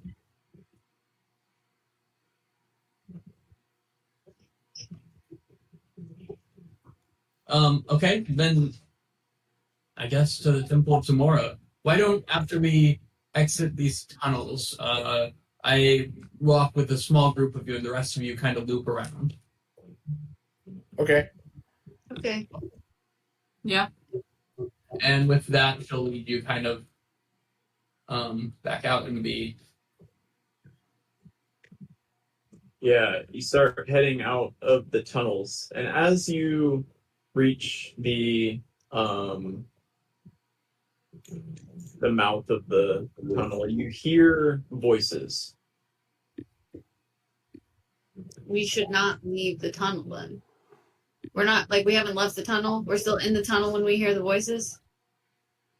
Yeah, you kind of come to the edge of the tunnel, and you hear some voices at the end. What are they saying? Give me a perception check. Raven begins to pick a lot. That wasn't supposed to happen. Clairvoyance. I'm gonna send Little Raven out. Clairvoyance. Never mind. At 12, you hear murmuring. Clairvoyant. Is my turn? I can turn 3 people invisible, including myself. Little Raven leaves the cave, and you hear they're coming out. Oh. Okay. Little Raven's gonna do that. Hey, why don't you go ahead and come out of the cave? Because we know you're in there. Okay. I turn me, I turn Make myself Bob, invisible. and I turn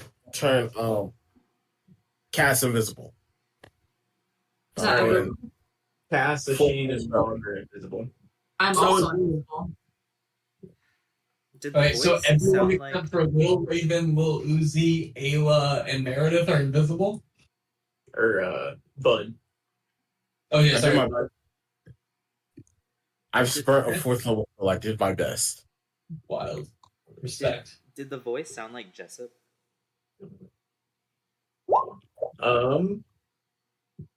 Give me an insight check.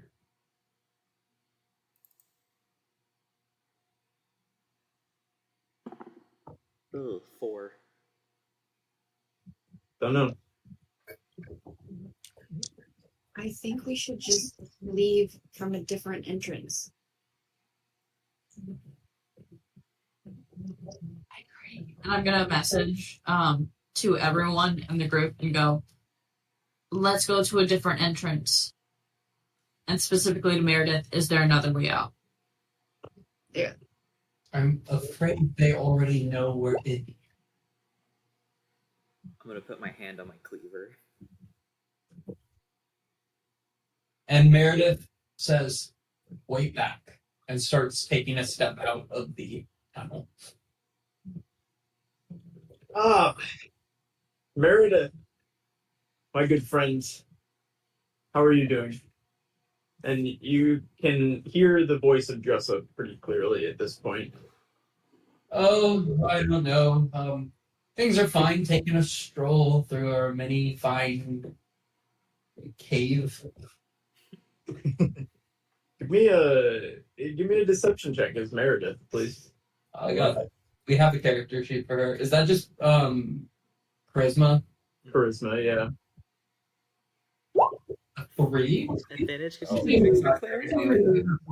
That's quite fast. Meredith, I'm afraid we know what you're up to. Why don't the rest of you come on out, please?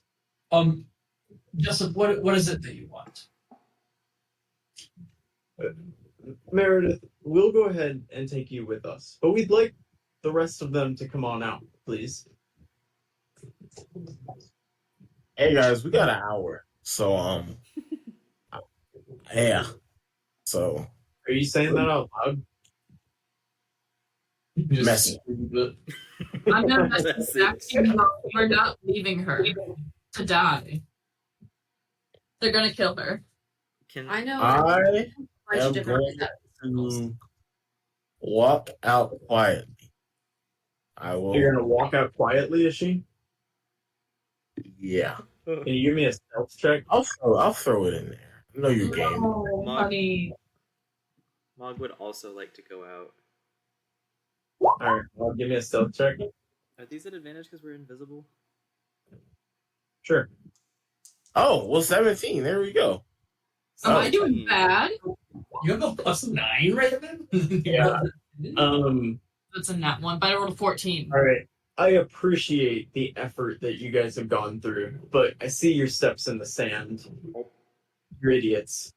Now, please make yourselves seen. And as you walk out, you see Chromios. You see The Oak. Yeah, the dragon. You see a handful of the other guards.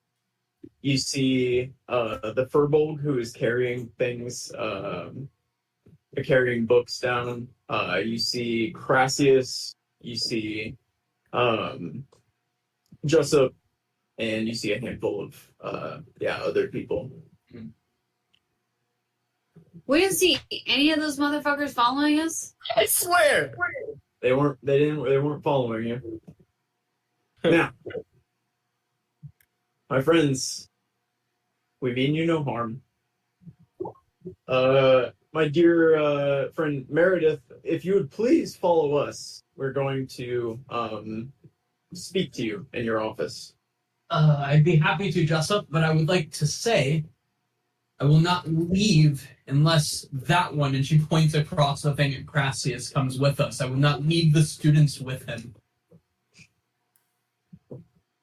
Crassius, you don't mean the students any harm, do you? Mog drops his invisibility. That's also me, sorry. Yeah. He smiles real big. He goes, student safety is the most important part of detention. I'm gonna message Number one. to Meredith and go, we can fight them. That's the Meredith messages back, step back, Raven.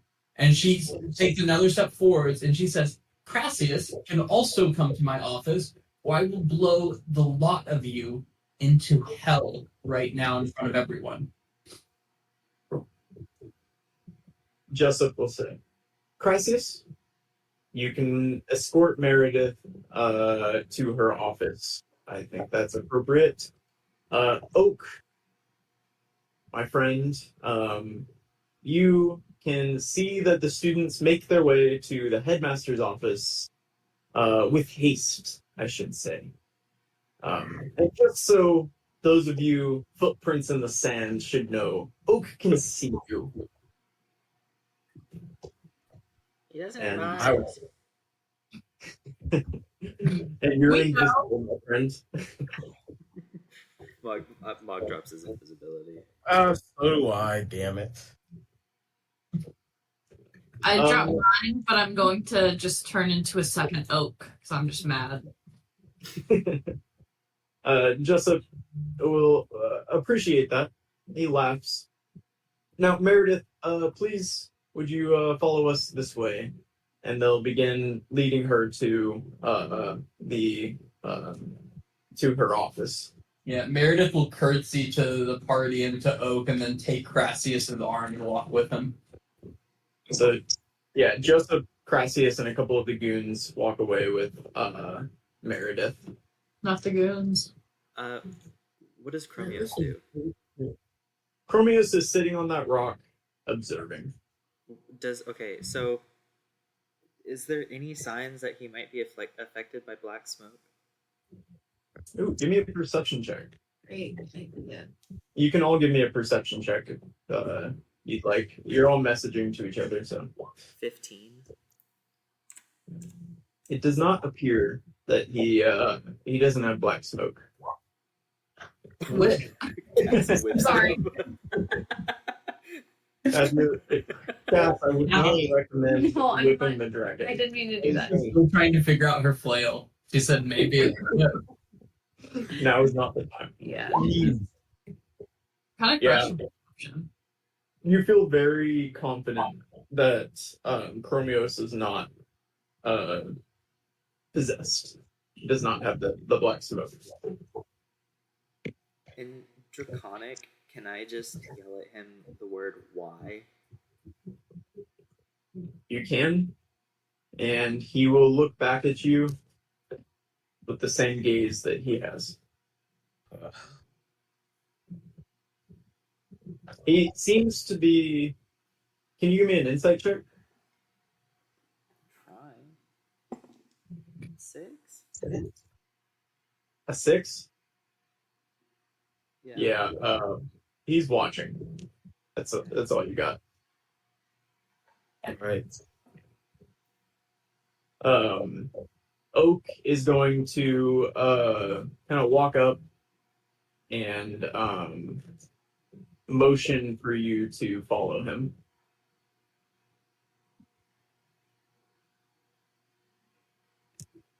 And actually, in EM, in your head, you're going to hear, "Follow me, please." Interesting. I'll follow him.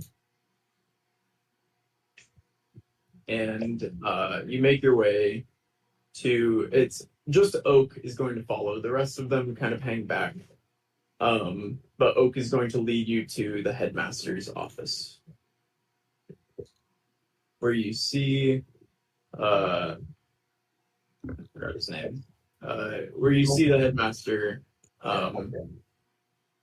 sitting at his desk, and he's in the biblioplex, I should say. So, like, you walk to the biblioplex, you walk up a set of stairs, and you walk to his office, and he's sitting behind his desk, reading a book. Right.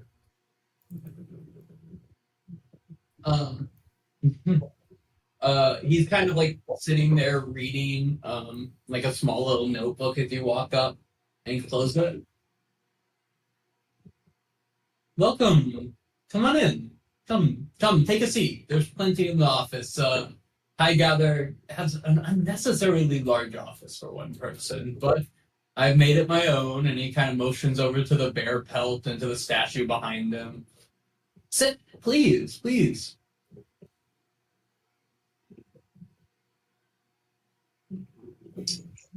I will sit.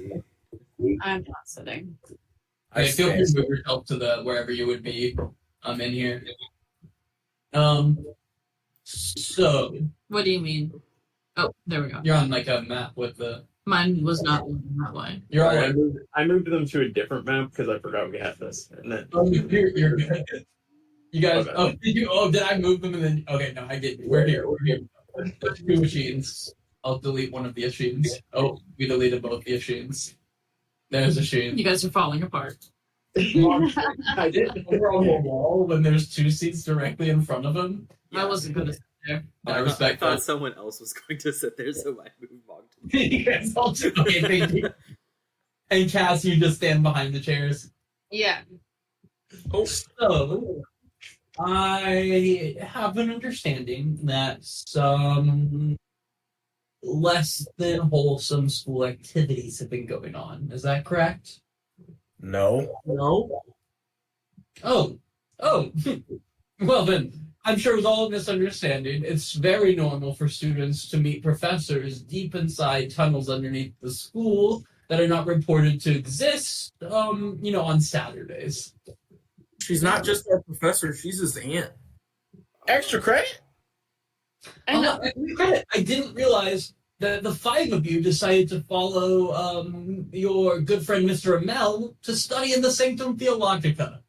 Good for you. The studies of the eight are so important, aren't they? So tell me, who's your favorite god? Why?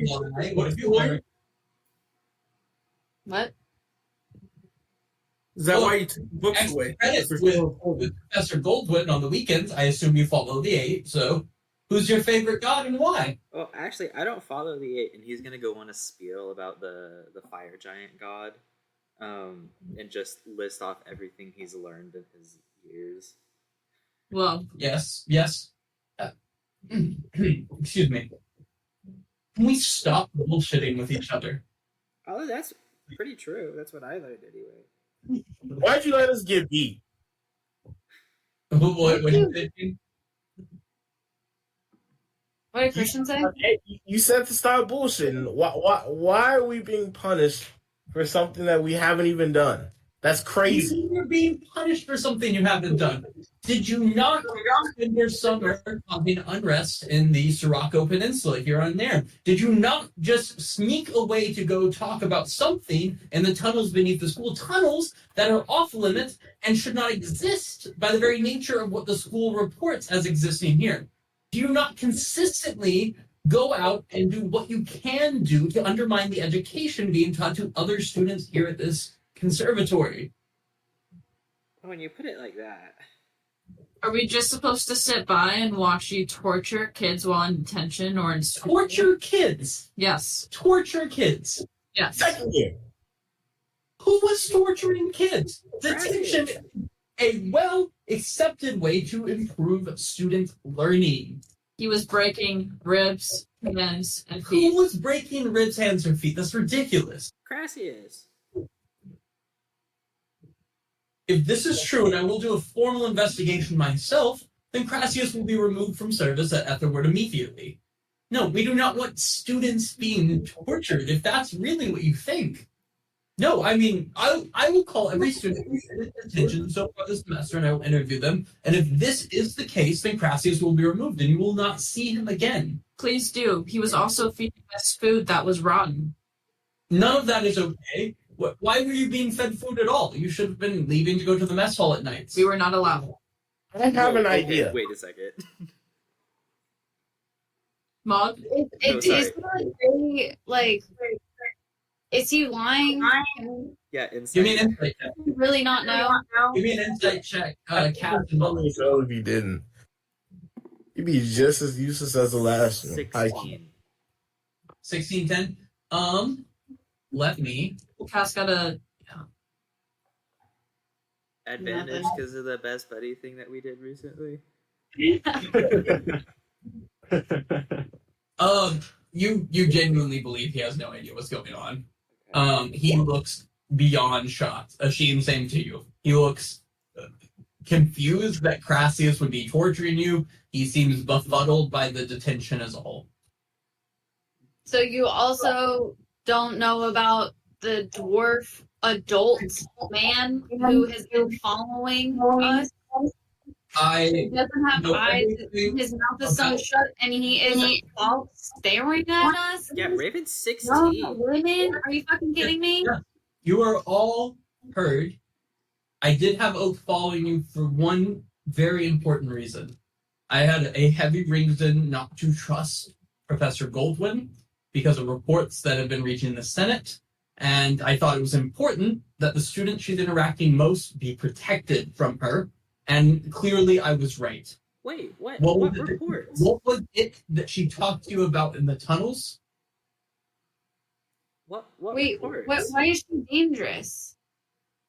Why is she dangerous? For this exact reason. She's taking you to dangerous places that do not exist within the school. She's getting you involved in some type of monster attacks that have seemingly been happening around the school. She sends you off to the middle of the desert to find some former professor who, I'll have you know, his own brother was locked away for intentional and consistent public nudity throughout the entirety of Nairn, right? So what exactly about her seems safe to have her around students? But I am a generous and kind man, and I would not fire someone without proof. But this is the proof I need. Just So, because we were in the tunnels, you're saying that's the proof? not just that, you've been consistently going to her at random hours, at strange hours, speaking to her at night, even disguising yourself, Cassiopeia. Professor Carton came to me to tell you that you skipped class to go disguise yourself to meet with her. None of that is safe or okay for a professor to be doing with students.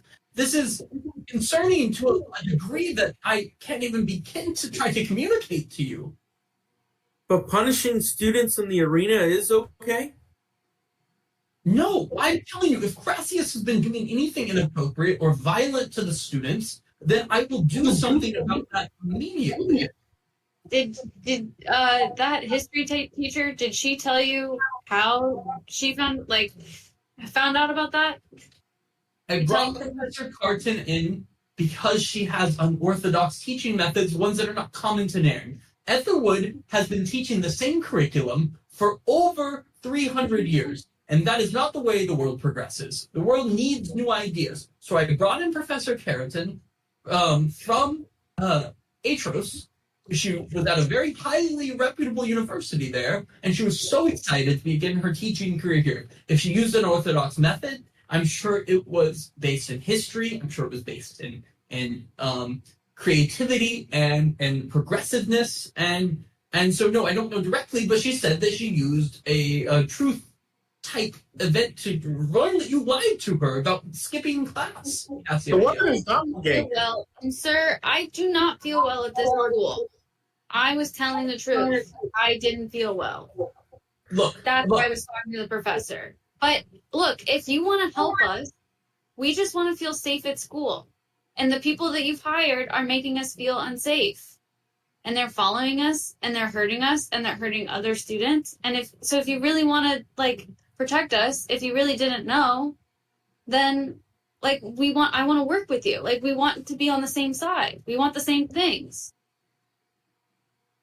I agree wholeheartedly. I just need you to tell me what it is you discussed in the tunnels. What was Professor Goldwyn telling you to do, or to say, or to think? We were just telling her how we felt bad, and we didn't know what to do. We were scared. He stands up and puts his hand on the desk and he yells, full volume, "You are all lying to me, so tell me what she said." Hey.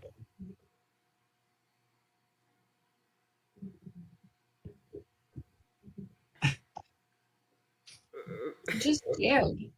We're researching the flooded. You're researching the what? The flooded? And what is the flooded? Oh, okay. Guys, I think he might be okay. I'm gonna turn to look at you and go, I don't know.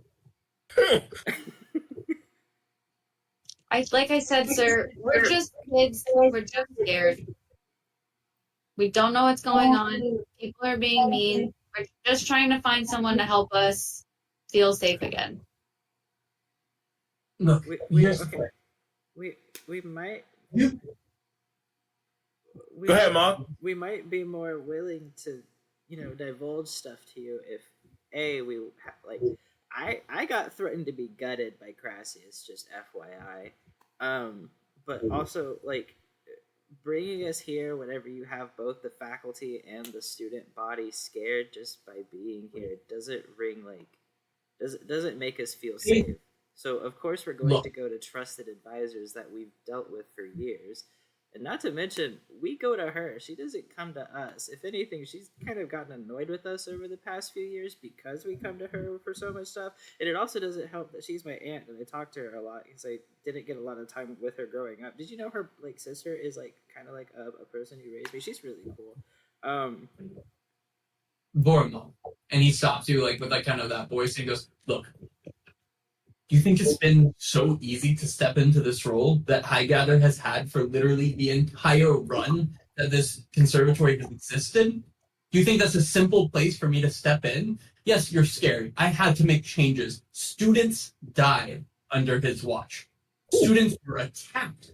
Alumni were attacked. We had the entire world looking at Aetherwood when a friend of yours turned on the entire school and started attempting to kill people.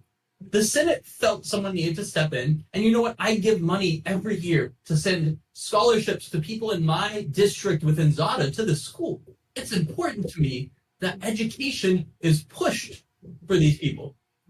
But you all have been corrupted by a headmaster and a professor at this conservatory in a way that is not safe for you, is not safe for other students. This is what I'm going to say. Crassius will be immediately removed off detention, and I will do investigation further into seeing what he is. I will then instead place Garrity, one of my faculty that I have brought in, one of the highest ranking faculty, one with a high level of education leading up to this. He is a strong follower of the 8. You will not meet. Garrity is a strong friend of Ren, who is a follower of the 8, and Ren will also be joining. Garrity and Ren will take over detention immediately. If you have not met Ren yet, she's a wonderful professor we put in. She is a huge fan of the Bashaba. She's a detailed and just devout follower of Bashaba. You'll love to have her. She'll replace Meredith very well in the time being. I mean good here, okay? But you were corrupted by a teacher in a way that is not entirely your fault, but also as 4th years, I expect you to know better. So I'm giving you each a week of detention. This will be a normal detention. You will still do the work during the day, but you should be being fed meals in the cafeteria. You should be going to sleep at night and rested and being given opportunities to study for the courses that you are missing. And the last thing I need to say, Raven, Yes. I believe you stole something from a faculty member. And I gave you the opportunity to return it. I've given you time. However, Oak saw you take it from a faculty member where a faculty member had left it. So, would you please return the book you stole? The faculty member was buried. They buried it. They did not leave it there. I don't know what to tell you. I know that I have a report from a faculty member whose book was stolen, and I have a report from Oak, who I had tasked to watch for your safety, and he said you stole that book. I would like you to return that book to me now. Do you think we could have him like not watch us if she gives the book back? Will Why you should like? you have to watch her now? Professor Goldwyn is being removed from duty immediately, and you should not see her at this campus any longer. You're safe. I have ensured you are safe. What god do you follow? He laughs for a second, and he goes, I never found myself that religious. I bet. Mr. I'm gonna do this myself. What do you know about this book that I have? Because it's very concerning. If the book is concerning, I would love to take a look at it. I'll set it down. Like, you hand it to him? Yeah. I hope I can find this book in the library. He'll look at it and check it. He's like, he kind of like scrolls through it quickly. Feel free to follow up with the librarian about this book. However, this one does belong to a faculty member, and I will be returning it.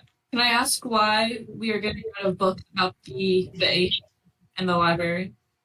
We're not getting rid of books specifically about the 8. We're purging books that have not had an opportunity to have been reviewed anytime in the last several centuries. We're just getting rid of old books that no one has actually checked for their accuracy recently. I'm having Garrity and Ren take it specifically on themselves to search the library for books that need to be read and see if their views still align with the modern view of things. Was this Garrity's book? I not at liberty to divulge books that belong to faculty members. You've stolen from a faculty member. Again, you seem to all be forgetting I am the headmaster of this conservatory where you have the privilege to attend. I don't think I'm going to tell you anything, David. No, I agree.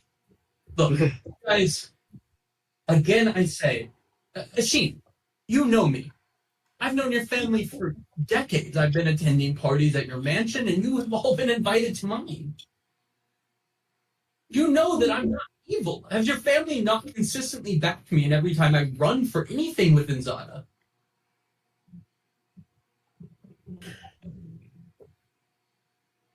You have a fantastic point, sir. And I'm sure my father and mother would say the same thing. As you know my family, and you know, of course, where I come from and everything,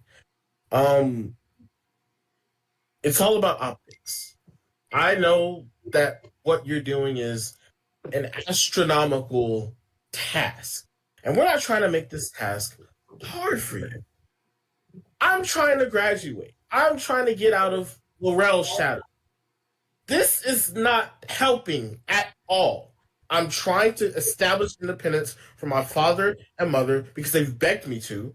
And I'm coming here and, of course, dealing with the past headmaster. Yes, things happen, things happen, things happen. Things always happen. It always happens to us. We're always being attacked. We're always being blamed for things we haven't done. Now, I'm saying that we are innocent because we're not. We're college kids. We're not innocent. But a strong 85% has not been on us. And I believe we're being unjustly targeted. Machine, I couldn't agree more. So please, just tell me what Professor Goldwyn has been telling you to do to leave. What weird, strange missions he's sending you on during the summer while everyone else is relaxing or studying. What did she say to you in the tunnel? We're trying to stop the black smoke still. That's what this has been about the entire I time. expressly told her to step away from investigating that I would be taking control. So if you're trying to stop the black smoke, then That's it. did she say to you specifically? She didn't really say anything. It was kind of just us Who doesn't know bouncing when? ideas off each other. We're still waiting Can I on level with you? Professor Jake. Can I level with all of you? Yes. Yes. The Senate strongly vote. It is the feeling of the Senate of Nairn that Professor Goldwyn, as long with former Headmaster Highgather, are harboring someone, a criminal of sorts, and they're hiding them away in a place outside of the government's reach, a criminal that could be beyond dangerous to every single person at this conservatory and every single person in the entirety of the world. And if you know anything about that, I need you to tell me now. It's the only way I can protect you and make sure you guys aren't consistently being caught up in this. Only thing we got attacked by an assassin and somebody else, and we got flooded. And I hand the note. This is the note that they had on them. That's everything we know about it. Mr. Goldgrove, I have a question real quick that's related but also kind of not. You said you brought in Garrity specifically, right? Like you know him. Professor Carrington, yes. No, the guy. Or Garrity was also brought in. Yes, Garrity has a quite the history of political what's the word? A desire to serve the public. Really, he has just this desire for public service, and he was so eager that I couldn't help but bring him into my regime. So, did you bring in like Crassius and Jessup as well? Yes, Jessup is actually from a program that I pushed through the Senate that allows a chance for the formerly detained to get a second chance at a career. I knew it. Crassius was a friend of a friend, and if he's doing the things you're all saying, then I guarantee you he will not be at Aetherwood any longer. First and foremost, we're sorry for the trouble.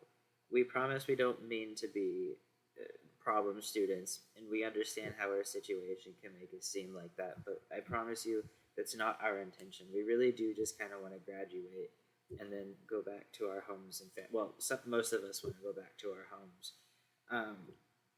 It's just the stuff that we've dealt with the last couple of years has made us kind of gun shy about this kind of stuff, and it's hurt a lot of people just from us knowing, and we're trying to minimize damages where we can. I'm doing the same. So at this point, first thing Monday morning, I would like you to report for 5 days of detention. 1 week.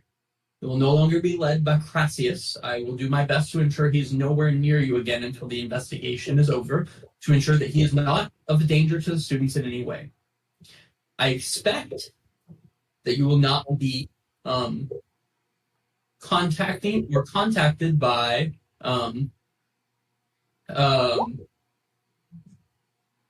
I contacted by Professor Goldman or Headmaster Highgather in any way, shape, or form, and I just want you to anything that you hear about either of them or the smoke or anything about that might be happening, please bring it to me. I am your friend here. I am protecting you. I want you all to succeed. And Raven, I appreciate you not lying to me about the book. I appreciate you giving me it back. I will do my best to read through it. And if this is something worrisome, I will do something about that as well. I will do my best to stop Oak from following you around. He was there for your protection, and thank God he was, because who knows what Professor Goldwyn was going to get you into. I just care about the safety of you all so much. Not only as citizens of Nairn while you're attending this university, but also just as a headmaster that's been given this opportunity. I don't take this lightly, and I don't take your concerns lightly either. So please, have an open door. Okay, so that actually brings up another question. Why can't we work together on the black smoke stuff? I think a lot of us at this point have way more experience with it than other people. Like, I know it's affecting the moles back home for Cass's family. It affected EM's tour. That's the whole reason why he came back. My uncle's hellhound is currently like locked up because of it. Like, Not. I understand you all feel very strong. You've done amazing things. You made the university proud with your prowess and skill, but you are students. You are not adults. You are not experts in your field. You are not as strong as you think you are. And I'm here to keep you safe. It's not safe for you to be around something that has literally possessed your friend there. And he points at Ian. It is not safe for you as students. It is hardly safe for me as the headmaster of the school, but I'm willing to take that as a chance to keep you all safe. okay, then let us be involved. That way we're under your direct supervision. I shouldn't be, but you look like you have a really good point. Yeah. Listen, Mom, you have a fantastic point, but I'm trying to graduate. Well, I don't mean like we go out and like mess with this stuff, but we have a lot of information on it. We have like plenty of experiences. Like just keep us updated because it affects our families directly. I'm telling you, I will take lead of this, and if it concerns you, I will bring it up to your attention. But if you learn things, I'd like you to bring it up to me. However, this conversation is finished. A week of detention starting Monday morning. You will not be in contact with Headmaster Highgather. You will not be in contact with Professor Goldwyn. But I do want to end this on a high note. I have just recently received correspondence from the current CEO at Fiddle Dust Industries. I believe you were all promised a airship when you graduated. Yeah. Mm-hmm. Although there's been some changes over there, Delphi Bristlebuck himself wrote me to say that your prize is still your prize. You earned it, and Fiddle Dust Industries is willing to honor anything that Jerry promised because that's who they are as an organization. And I think with all the bad going on, I just think it's important that you realize that you have succeeded here at this school despite everything else. And you're just 8 months from graduating. So go enjoy being a student. Quit worrying about the worries of the world. I'll take care of what I can to make this a safe, good environment for you. Okay? Yeah. All right. Okay. Go be students and enjoy your weekend. It's Saturday, damn it. Get out. As we leave, I'm gonna say, does anyone want to go get half cold brew, half beer? Yeah. Yeah. All right, so you head to the grindhouse. Yeah, you guys head there and you get as drunk as you desire to get drunk. And Raven is able to cover the tab because she's sneaky and also works there. And you guys can get as drunk as you care to. Is there anything that you would like to do tonight in your revelry? In your, maybe not revelry, but your drowning your sorrows a little bit. No. Cool. Sunday comes up. You all awaken fairly hungover if you had some drinks. Is there anything that you wanted to do? But this Sunday before Monday, you begin your detention and you go to your classes as the headmaster promised. No. Do we Anything with- see like Crassius or Jessup around at all, like over the weekend? All done. Yeah, give me a perception check. 11.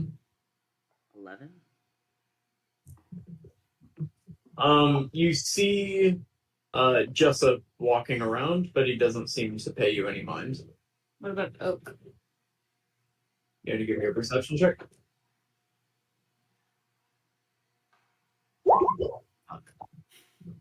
Passive is 13. Doesn't matter who you're looking for specifically.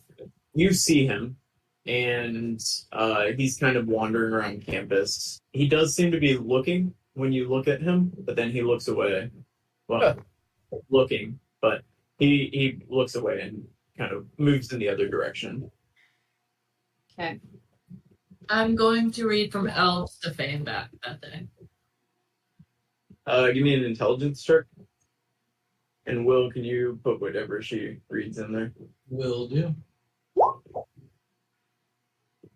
Not very finished elves to Fane back. Was done? I Yeah. thought You can read a different book. Oh, you didn't roll very well anyway.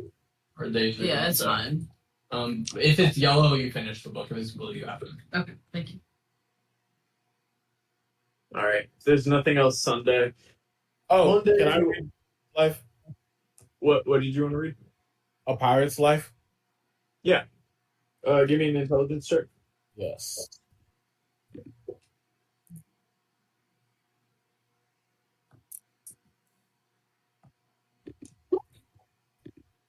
All right. Yeah. Will put what you read. And if there's nothing else Sunday, I want to hang out with my mole. you're gonna hang out with your mole Sunday. Okay.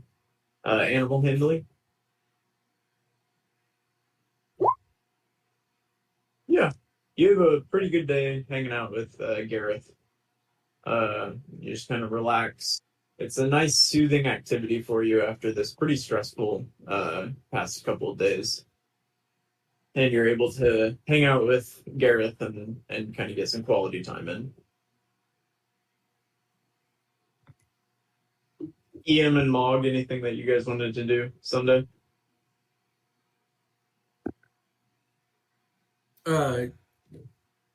Yeah, Ian's gonna go on a date with his girlfriend and ask her if she knows anything about the headmaster, has had any interactions since we were gone all summer with him. She seems uninterested in talking about the headmaster. Not in like a actually, you mean an insight check? Sorry, I need to pull up my character sheet. Crashed.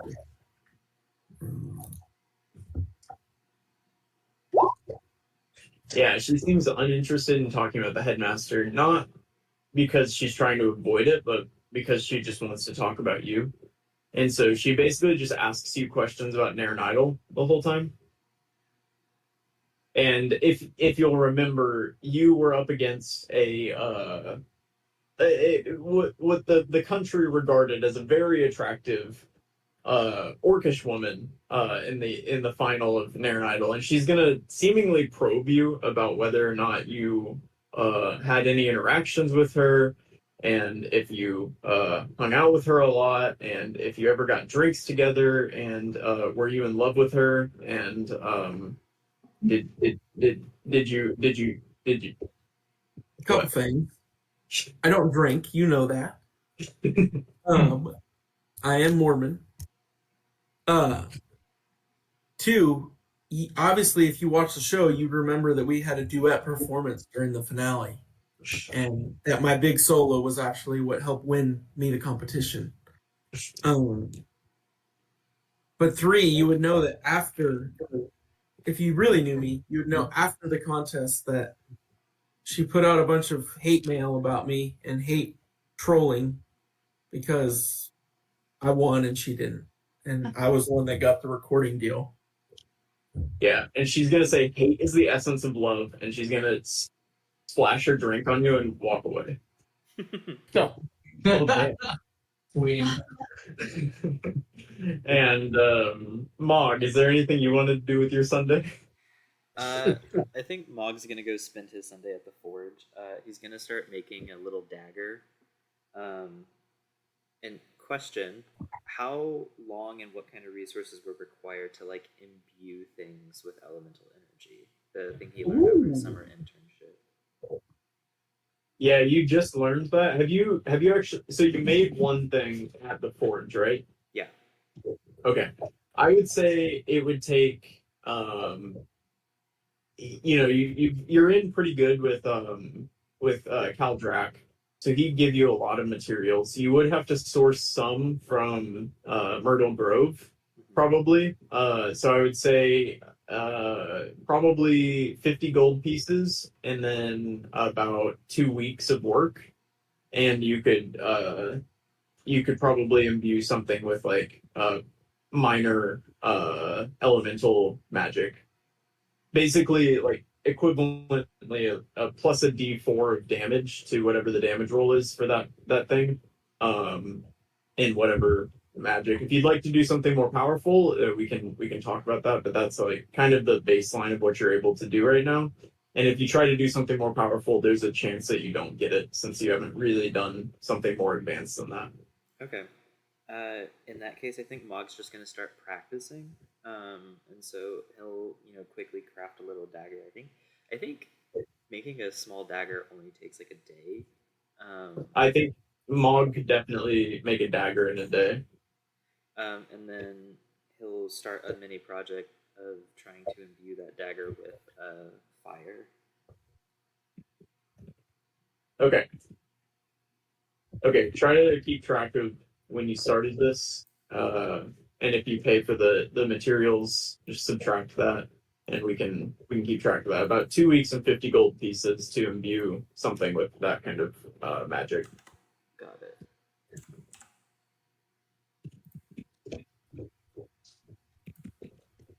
And that's all. Cool. All right. Yeah. So Monday comes up, and you're all able to get through your classes, and you report for detention at the end of the day. So classes end about 3 p.m. for all of you, and you know that you have 5 hours of detention before you can leave again. You've been given these kind of explicit guidelines as confidence that things have changed. And so Chromeo's still in charge, or not Chromeo's, Creighton is? No. So you walk into the arena. It's been partially demolished, and you walk in, and Garrity is there along with Ren. Yeah. And Garrity, smoking his usual cigarettes, is going to say, "All right, you all know the drill. Grab bricks and carry them to the pile, please. You'll be done in 5 hours." Is Quintilius or that like first or second year here with us, or is it just us? Quintilius is still there. Yes. Yes, Quintilius is there, and he's kind of arrived with you. His hands are pretty like rough and bloodied, and he's gonna look pretty tired, but he's standing there next to you, ready to work. Okay. All right. Can I get strength checks from everybody as you start moving bricks? Oh, that was a good one, Machine. Yeah. Ashin's nothing. Oh no. Raven, you did so good last time too. I could have done so good. Maybe I have advantage. I didn't do much better. Yeah, Asheen's motivated. He was motivated by the talk from the headmaster, probably. You know, he's like, I gotta do pretty well for this guy, you know, and I know him. And he's carrying his bricks. And Cass, you also are like, let's just get this over with. You're carrying bricks faster, like it's gonna make the 5 hours go by any quicker. Raven, you pick up a brick and immediately, like, the skin scrapes off your hands. I don't know if any of you go bouldering ever. And if you don't ever go bouldering, go one time. And you'll scrape all of it. What? Do we look like we boulder? No, but I don't either. Every time I go, I scrape all the skin off my hands, and it's awful. And so if you ever go bouldering one time, you'll scrape all the skin off your hands, and it hurts. And that's what Raven does basically the first time she lifts a brick. And it hurts, and she's like trying to carry bricks with her fingertips from then on, and it's not working very well.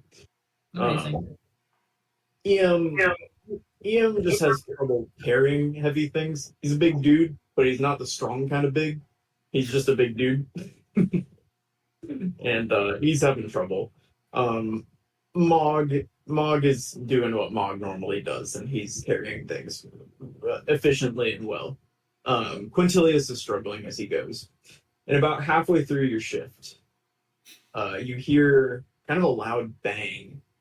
And you look over and see the door of the entrance to the arena has been slammed open and has slammed shut. And you see Crassius sprinting into the arena. He's carrying a small pouch in his left hand and his sword in the right hand, and he's sprinting into the arena. I'm gonna drop my rock and put my handle on my cleaver. Yeah, I'm right here. All right. Yeah, he sprints straight past all of you, and he goes straight up to Garrity and Crassius. Yeah, he walks right up and from this pouch pulls like a handful of this like black powder and just blows it into Garrity's face. Oh fuck! No. And then turns around and says, "You fucking told Dad on me," and then just stabs his sword in towards Mog's gut. And that is where we'll end it for today. Oh no! Silvery barb. Oh no. Oh god! Oh fuck! Okay. That's not good.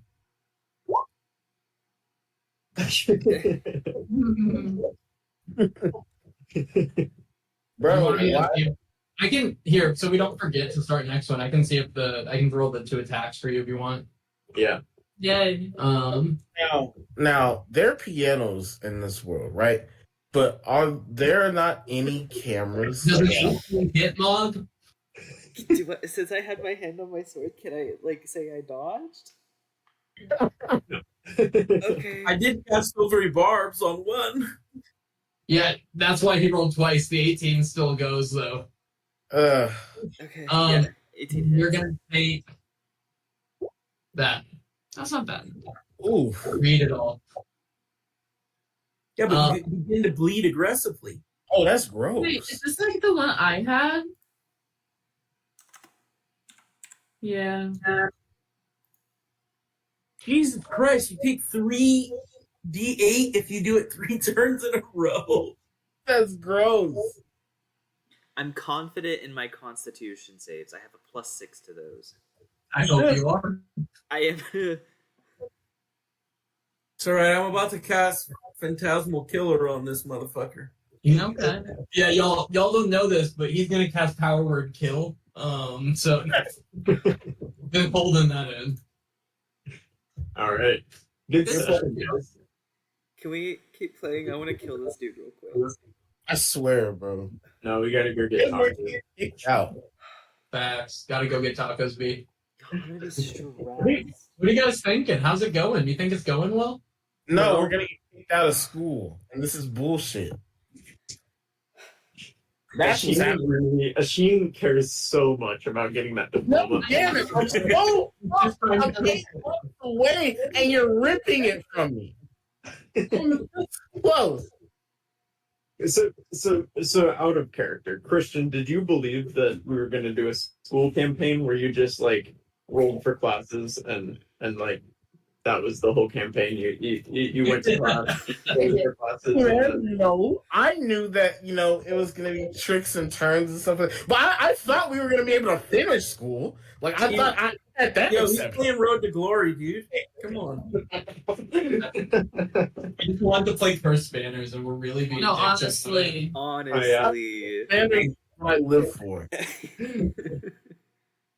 Yo, I'm Man, he was stressed. gonna do so well. He was gonna I'm excited. get out of Morel's shadow, but now he's just gonna be. Is what it is. I'm sorry we're turning you guys into heroes. My bad. Let us go to school and then go home, please. That's all we want. It's I like love in this thing, man, damn. was it Vicna or Atros where you guys were like considering buying an inn and like settling down and just running in? I think that Yeah, was they're like, Vicna. we're just running in. You guys were like, let's just do Oh, that. it was Vicna because it was Chateau Monet, that one, because we accidentally stole it from the previous owners and we're like, we could just set up shop here. What cocaine did you do to decide that you needed to open a bar? Yeah, let's. Well, we let it We're just playing Sim City right now. That's The rest of this just doesn't matter. no. This is good. You guys did great. Good job. Oh yeah, this is fantastic. Nice. All right, All right. next week. Yeah. Colby's still gone next week, but I think we should be good besides that. Cool. All right. Okay. All right. Good job, Everyone guys. say bye to the recording. Bye, everyone. Bye. Bye, everyone.